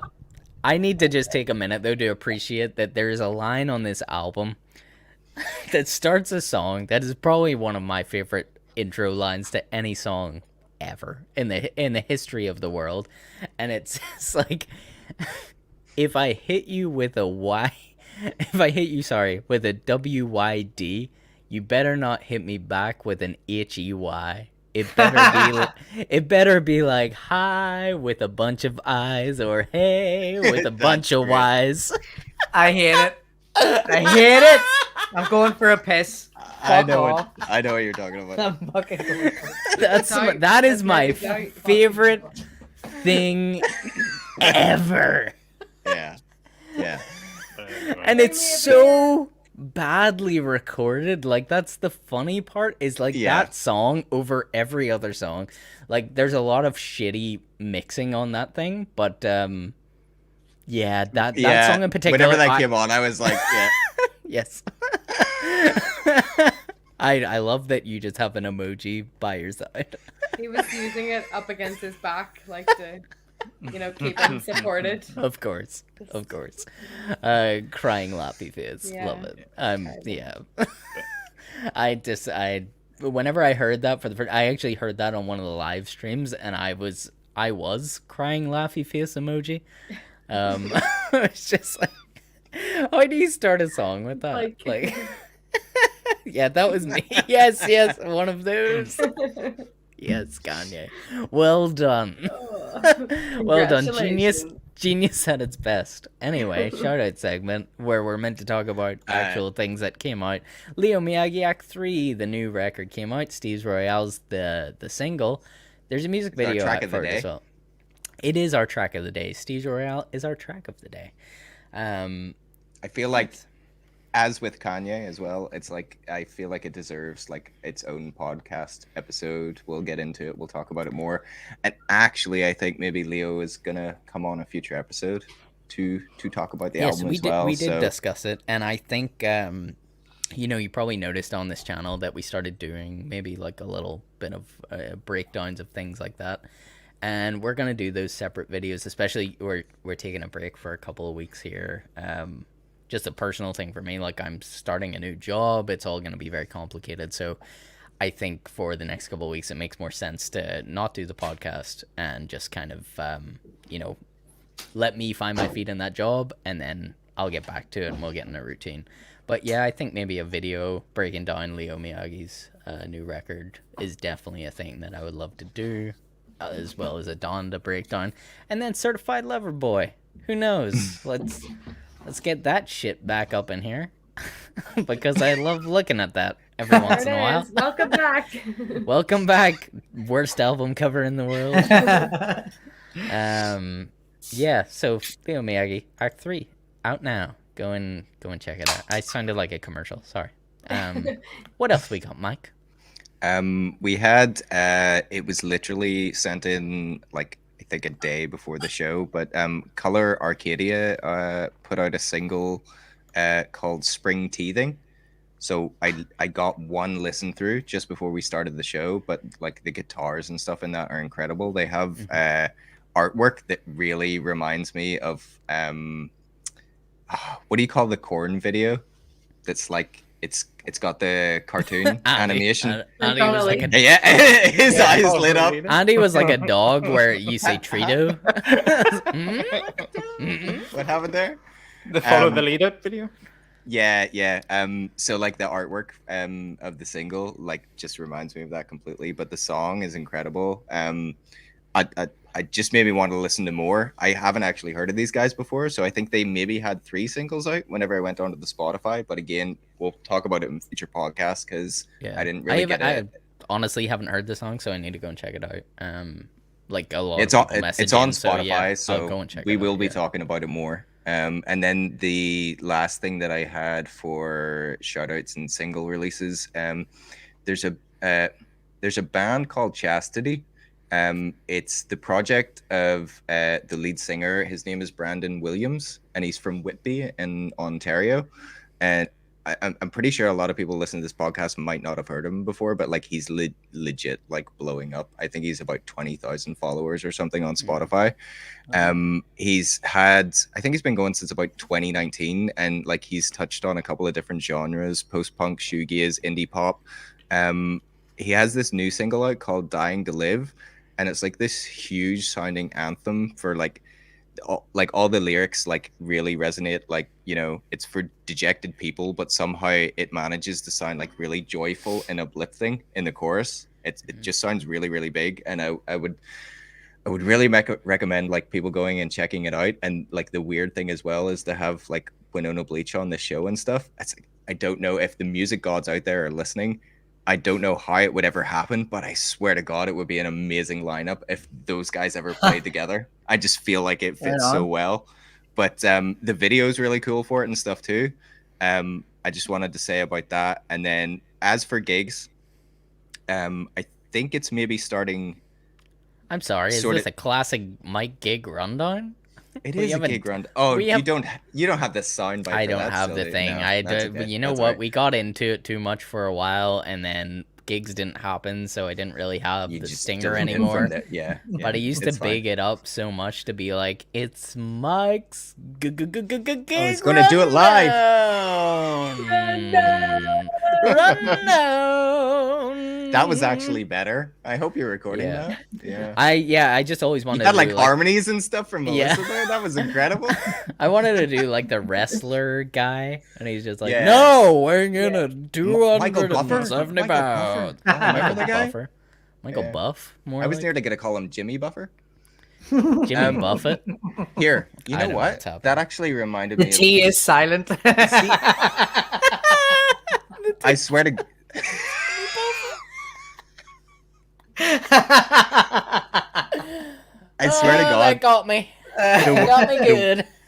Wheels have well and truly fell off now, but it just actually reminded me of a question I had to ask you guys. I don't know. See before you guys leave. Speaking of Jimmy's, I'm gonna find it. Jimmy Shrimpton ever coming back? Oh. He's still alive? No fucking way! I fucking love that shit. He was in retirement for a while there. But yeah, we did talk about bringing it back. Like, recently. Oh man, he needs to come back. Stu's missing all this. He's looking for the wrench. I'm here. I can hear it. Jimmy's last appearance did not go down as well as I'd hoped. So, because we did a show. No, we did a festival gig at Sunflower Fest, and we did this whole intro video with Jimmy Shrimpton, like introducing the band, like psyching them up backstage before they went on, and it was like A/B cuts. I'd love to see it again. I'm sure Maddie has it, but we were trying to like figure. I think everybody that it was meant. They were like, "What? Who the fuck is that guy?" I fucking absolutely love that shit every time I see it. Everybody knows Jimmy Shrimpton. It only would have made sense to people that knew what was happening. Yeah, if you guys were there, you would have loved it. There was a lot of just like that would have been it. That would have been it. Yeah, we're gonna bring it back. I think we were talking about doing a he needs to be maybe established more to the new audience, you know. Yeah, you need to create a backstory, like, you know, Bruce Wayne. He needs to be explained to the audience. He needs to know where he's developed from. And I just gotta make up. I feel like I need to make the point that the reason Jimmy Shrimpton is so funny is that you guys are like the least likely band to have some sort of imaginary character that you bring in. Like, I mean, it's just not on the cards. I know. It's just like, I don't understand it. And that's why it's funny. We have we have this plastic like Tesco bag at the studio with all of Jimmy Shrimpton's getup, the denim jacket, just in case it's ever go time. Just in case it has like, happened. we're going to the studio and like Maddie's like, we should just film it now. Yeah, like, we just do it. we just do it. And then like I've been like getting eyeliner and drawing like the mustache on and stuff. So we're gonna definitely do it. We had this big hype manic WhatsApp conversation about how when we finally have a release date for the album, we have this idea that I'm not gonna blow now, but it's a really good idea. We're talking like high budget level Jimmy Shrimpton. Well, it's high budget as we go for us like, anyway, which is still very low. Like we're thinking like £20 instead of £10. Yeah, but it's gonna work. Like, I just love that it's kind of the equivalent of like if Billy Corgan of the Smashing Pumpkins had a character where he put on a wig to like motivate the Smashing Pumpkins, and I'm like, would that ever happen? Probably not. Probably not. I've seen kind of love it. Speaking of that, I have actually seen something a bit like that, which you should totally check out, which is whenever they did a gig where they had everybody who was in their crew dress up as clowns, but James Ehad puts on a wig and thing and all, and he motivates the band to get clowny, and then all these clowns appear on stage, and it's so fucking weird. But I think it's like another level of strange. That's like, a thing that happened. Yep. Apparently that. Well, you know what? Billy Corgan invested in wrestling, so like my whole Billy world Corgan, he's a strange man. He's a vampire. He's a very strange man. He actually is the character that is doing all that. I don't think there's a real Billy Corgan. No. I think he puts this on. He's an Billy odd Corgan makeup and his bald cap. The opposite of wig, bald cap. Yeah, he's just some normal guy. He's got an office job somewhere. Peel it off one day on a podcast. One day he's gonna peel it off and be like, "Yeah, it was all a big fucking laugh." Like, Jesus. Did you actually take that seriously? That whole thing, that whole success from the 90s, that was all one big prank. I love it. Where did we get to, Mike? Should I do some? I think we're nearly done. Gig rundown. Gig rundown. Yeah. That's right. Leo Miyagi that we were talking about earlier, he's got a brand new album out, and he's doing an album launch. The Cathedral Quarter Arts Festival is going on. I don't remember exactly when it starts. It's maybe this week into next week, but Leo's got a gig, and actually most of the gigs I'm going to shout out here are all in Ulster Sports Club, so like shout out to them for having all the coolest fucking gigs that are going on. Saturday the 4th is Leo's album launch. You also have for the same Cathedral Quarter Arts Festival, Robo Cobra Quartet are playing Ulster Sports Club on Wednesday the 8th of September. And Riva is playing Ulster Sports Club Saturday, the 11th of September. The other thing that I seen from that festival that's pretty cool is Hit the North is happening on Sunday, the 5th of September from 2 p.m. till 6 p.m. And that's on Union Street and Kent Street. And it's absolutely free. And it's loads of artists doing like graffiti and big installations and stuff, painting walls and shit. And it's always cool. So that's everything I got. I think one last shout out. Mike will be completely on board with this, but we need to shout out Melissa's side business. Oh, dude. Yeah, the side hustle. But Mike's been purchasing your goods. I was told we could not leave this podcast without me letting Melissa know that we were down at Vault Art Studios last Saturday. They had Market on, and it was amazing. It was a great day. The sun was shining. Me and Jade were down, had so much fun. There was live music and everything else. We stopped by a couple of stalls, and we ran into Melissa, and we bought a little ghost. Melissa does some ceramic stuff that she sells, but earrings. Jade told me... Oh, yes. I feel like we need to... Can we zoom in on can this? you zoom I don't in? really know how to. Hold on. No, there we go. There they are. Yeah. These are some odd ones that make the cuts. What odds? Jade told me I couldn't end the podcast without letting you know that we've named our ghost Remy. Oh, cool. I like it. Right on. Remy. Just I love it. so you know. After the rat from Ratatouille. I was gonna say that very same thing. Really? Actually, after made in Mr. heaven. Robot. No, Mr. Robot. no, No, not it's Rami the Malek. Ratatouille. No, it's the Ratatouille guy. Trying to get you watched little so many chef. times. Little Chef. Yeah, it's Little Chef. Don't worry. Oh God, sorry, we got comments. Hold on. Oh, CQAF People are starts still tomorrow watching? or Friday. Yeah, apparently they are. CQAF. What's CQAF? And that's the Cathedral thing Quarter. that I was talking about Sorry, You know that with all the that's shows. I can't abbreviate, Marty. Isn't, What are you doing to me? isn't Culture Night happening Is it? this year? It's Yeah. very soon. Yep. Yeah. it's But, very like, soon. Obviously, what's the we're deal not with doing that? anything because we're I don't think we anybody's don't doing know anything. about it. Do you know Yeah. the thing that I read about it? What is it then? Sorry. We do a Nobody's secret doing game. it. We did Yeah, a secret show at it once, but like it was it wasn't a secret show. I An remember it, unprogrammed yes. show. Yeah, we weren't allowed. Yeah, we it weren't was just that.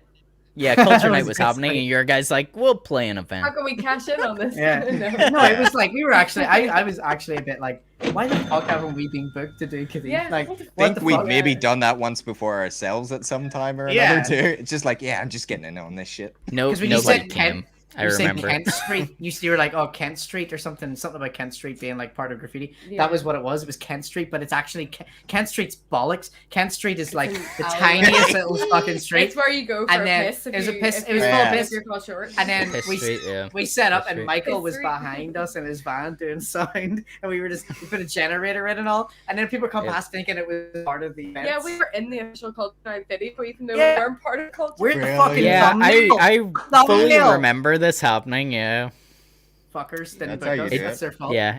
It Okay. shows you how fucked up Culture Night is sometimes. Mhm. I mean, we talk a lot of shit, although it's like one of the best days of the year. But I love it. you know, That's You why just I gotta love have a it. brass Neck. I love it, Just- but I hate just go down, get involved. As Johnny said Yeah. earlier, just do Just shit. get a generator, Just do it. just like. I feel Yeah. like it's do it. just an excuse to be like, just because you haven't been booked for Culture Night doesn't mean that you Mean can't you're not perform playing it? Doesn't mean Yeah, you're not going to you end can up be- the thumbnail. Yeah. You're not going to be the thumbnail.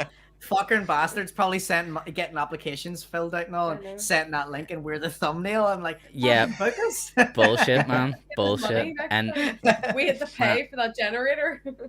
exactly, and so where's our reimbursement for that shit? Yeah, we're sending an this- invoice.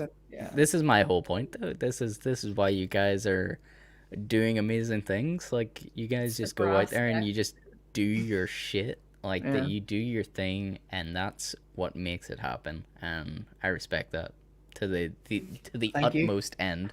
Like I can't express that enough because I can't do it. I can't, and I'll admit that fully on this podcast. That's I can't do it. Like whatever.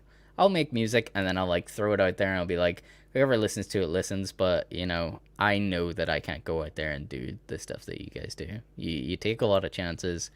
You put the work in, and you take So every opportunity that comes. inspirational.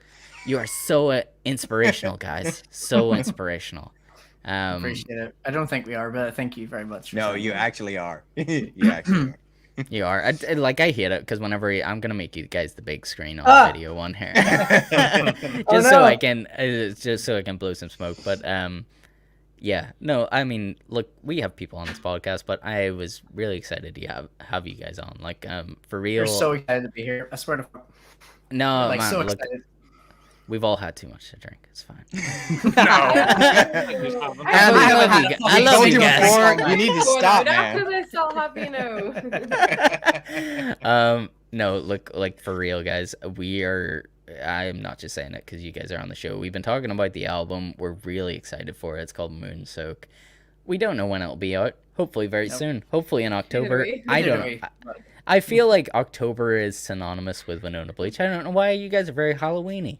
And I feel I like guess, it needs to come yeah. out around Halloween. Halloween. Mm, I wish I could say it was, but I don't think it's gonna happen, but it's Probably not. coming out. Yeah. It's coming out sometime. Yeah. How do You you can- like Valentine's Day? How do you feel about that? You know what? Moon is Spooky- out. on Spooky Valentine's Day. I don't know why it has to be spooky. The songs aren't spooky, but No. I don't know. There's something about it. I don't know. Some Wynona Bleach about Halloween. It's because But, you're sunbathing in the moon is what moonsoak means. So I don't know. They're Okay. just two creepy things as Winona Ryder and Bleach. Bleach, yeah, that's true. Two That is things that true. I relate to Halloween. Yeah, I guess. Me too. Totally. Yeah, guys, I don't know. I'm just super excited for the record, and for real, I just think it's one of, I don't know, the singles that have came out so far are super addictive. Like, all of us, I just know we're totally obsessed with it here, and I just couldn't be more excited for the record. Like, I really couldn't, guys. And Thank you, man. I really appreciate that. That's so a great. genuine, like, I mean that. I'm not just saying it. Appreciate I'm it. really excited for it coming out, and I can't wait. I can't wait. I just I wish the best for you guys, and thank you for being on the show. It's been great. Andy showed up in everything. Ah. Which is... So pleased. That Portuguese flag again. Look, we asked you about Leo Miyagi. What more do you fucking want? Okay. I don't know what else I can do for you right now, Andrew.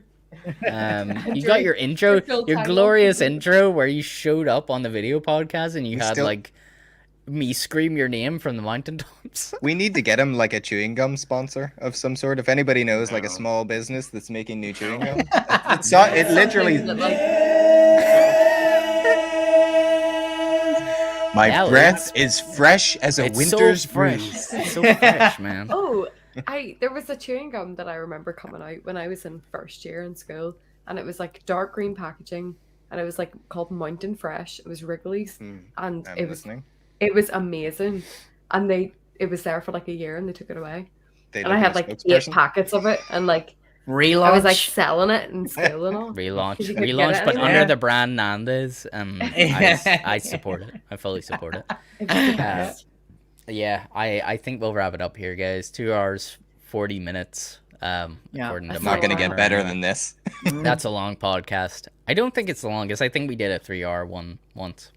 Okay. We can keep going. I don't mind. We should come up with a record. You guys are going to be like, you know what? This is like fucking hot. They do like a challenge, like I know. Like you've done a longer podcast. We'll drive you guys to fucking Portugal if you want. You guys live. We'll drive to you right now. Michael will show up and he'll be just like, nope, we're gonna do a 5-hour podcast. It's like I'm gonna drive the whole time.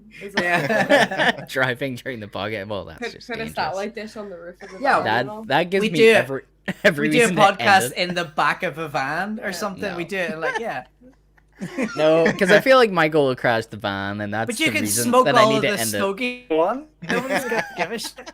You know what I mean? Well, apparently not. Only if I'm bringing wads of money to the people care, like with their dogs that only smell money and not, cocaine or weed. Andy missed all this. He's lost. What's going on?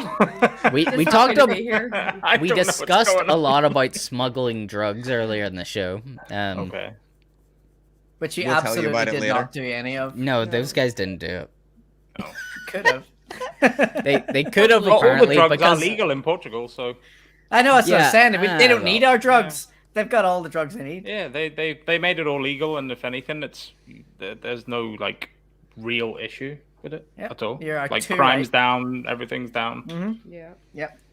Yeah. See, this is what I was saying to you earlier. I was like, Andy will tell you about Portugal. He could have set you up, guys. You could have stayed at his parents' house. Well, see, technically, next time. Technically, my family's from Madeira, which is an island off Portugal. Right. But I do have family in Portugal. Okay. Cool. Are you affiliated with the Portuguese mafia? Is all I have. I can't say. It's hard not to be. I think. Do you remember I got like nearly picked up by the DNR? Fuck! She nearly got arrested in Portugal. Actually, we never talked about that. I took we're going for the 3-hour podcast. I'm sorry. Yeah, let's do it. Go in. It won't be as long as Johnny. No, I don't care. I don't care. I got nothing to do. I went for a walk on my own with my camera, and I found some abandoned houses. And I love that. Like, that's my whole vibe. And keep going, but this sounds like a terrible idea thus far. Well, no, nothing bad happened. Stu would be out right now. No. I was rural Portugal. Like, there's nobody. Middle of nowhere. I was probably about 10 minutes away from where we were staying, but it felt like a long way because I'd like walked there roasting and all, and I was like, ugh, just sweaty. Taking photos of all this like abandoned stuff, like a little chair and all in a wee room. And next thing, like, I'm walking back and the police or the GNR are like beside me, and I'm like, hello, and they're like, why are you here? And I was like, what? I'm on holiday? What are you talking about? Just to explain it. Just to explain why like, she's in I'm Portugal. In a band, and like, we're doing an album, and like, we're recording here. And they're like, why? Why here? Why are you here? And basically, it turned out they thought that I was taking photos to send back to somebody. The travelers. The traveler community that we're going to. So there's like a big thing. And then when they found out I was Irish from Ireland, oh shit, they were like, they were gonna, there was. So they're like, it was like scarlet houses to go move into. So it was a but whole like, weird thing, like the peely paint and the textures and all. And they were like, what? And then they wanted to drive me home, and I was like, I'm not getting in a GNR car, no way. I'll just walk. And they're like, no, we can give you a lift. And I was like, nope. And I waited for them to pass me and all before I would like leave. And they were just driving really slowly in front of me, and I was like, just go so I can go home. I didn't want them to know where I was staying because I thought they'd be watching us and like being weird and thinking that we were gonna like. So one day I stayed home to write lyrics at the flat, at the apartment, or not apartment, sorry, the villa. I was up on the roof like baking, writing lyrics, and she walks in, and everybody's like, "What are you doing home?" And you were like, "Got that." Police came. I had to show them my passport and all, like they so were embarrassed. on the phone to somebody and all, and they read my passport details out to somebody on the phone. And I was just standing there, be like, I just wanted to take some photos of like some peeling paint on a wall, and here I am getting talked to by the GNR, the same people that dealt with the McCann case. Yeah, that's right. Right. Okay. Let's. Absolutely wasn't getting into that car. I have some questions for you guys. You know what? Let me get my questions out, okay? Hold on a minute. Yeah, I mean, watched the Netflix documentary. I know what I'm talking about, okay?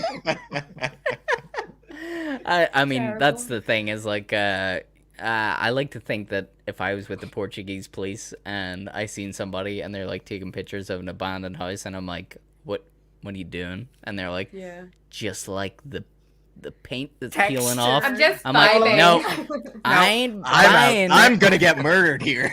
I ain't buying it. There's something else going on here. She lived there literally was nothing else going on. Like I have a tattoo of an abandoned building that I didn't get into. That's how much I wanted to get into that place. Oh my god. Oh dear. You got this after Portugal? Oh my god. Yeah, no, this was a long time ago. But it was like the one house I never conquered. And tattooed on my leg. That's how much I know about getting abandoned building. So but imagine so that house was in Portugal, was it? No, it was where is this unconquerable house? In Bangor, County Down. It's been knocked down since. Shit. I was gonna say I don't feel like it would be that white hard. whale. Your white whale. Yeah. It was my romanticized, like before like ever living anywhere else except my parents' house. I was like, I'm gonna buy that house. And I'm gonna live in that forever. Never happened. Well, got knocked down.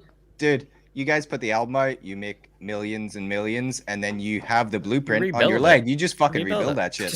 Based on that tattoo. Good fucking point. Get an architect. Just do that. Rebuild it. What a great story. Architect, just show him your leg and like, dude, do that shit.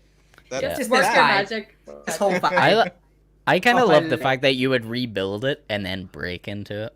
So, like, not that you would own it or anything. I don't want to own it. No. You sell it to somebody else. On the window and all. Yeah, you board it up, you sell it to someone else, and then you break in. I love it. And I'll move in and live in the dark, like, with the moss. That's terrible. Yeah, and you'll blend in. You'll blend in with the green. I don't know what I'm talking about. Neither do I. Yeah, I don't know. We're too far gone. It's 2 hour 45-minute podcast. That's what happens. Brilliant. Loved it. Every minute of it was great fun. Thank you so much for having us. It's only been 20 minutes. Well, for for you. At a certain point, usually Stu just like clicks the end button, and I just start playing the outro music, and then we realize that it's over, and I'm gonna do that now. Or else we'll go on forever. Bands do more gigs for free. Thank you to Wynona Bleach, Johnny and Melissa for being on the show. It's been so much fun. We're gonna take a break for a couple of weeks, guys. It's been a blast. We will be back for Halloween. We know that much, because you gotta do that Halloween podcast. Don Mapiola coming at you. Oh, beautiful. Love it.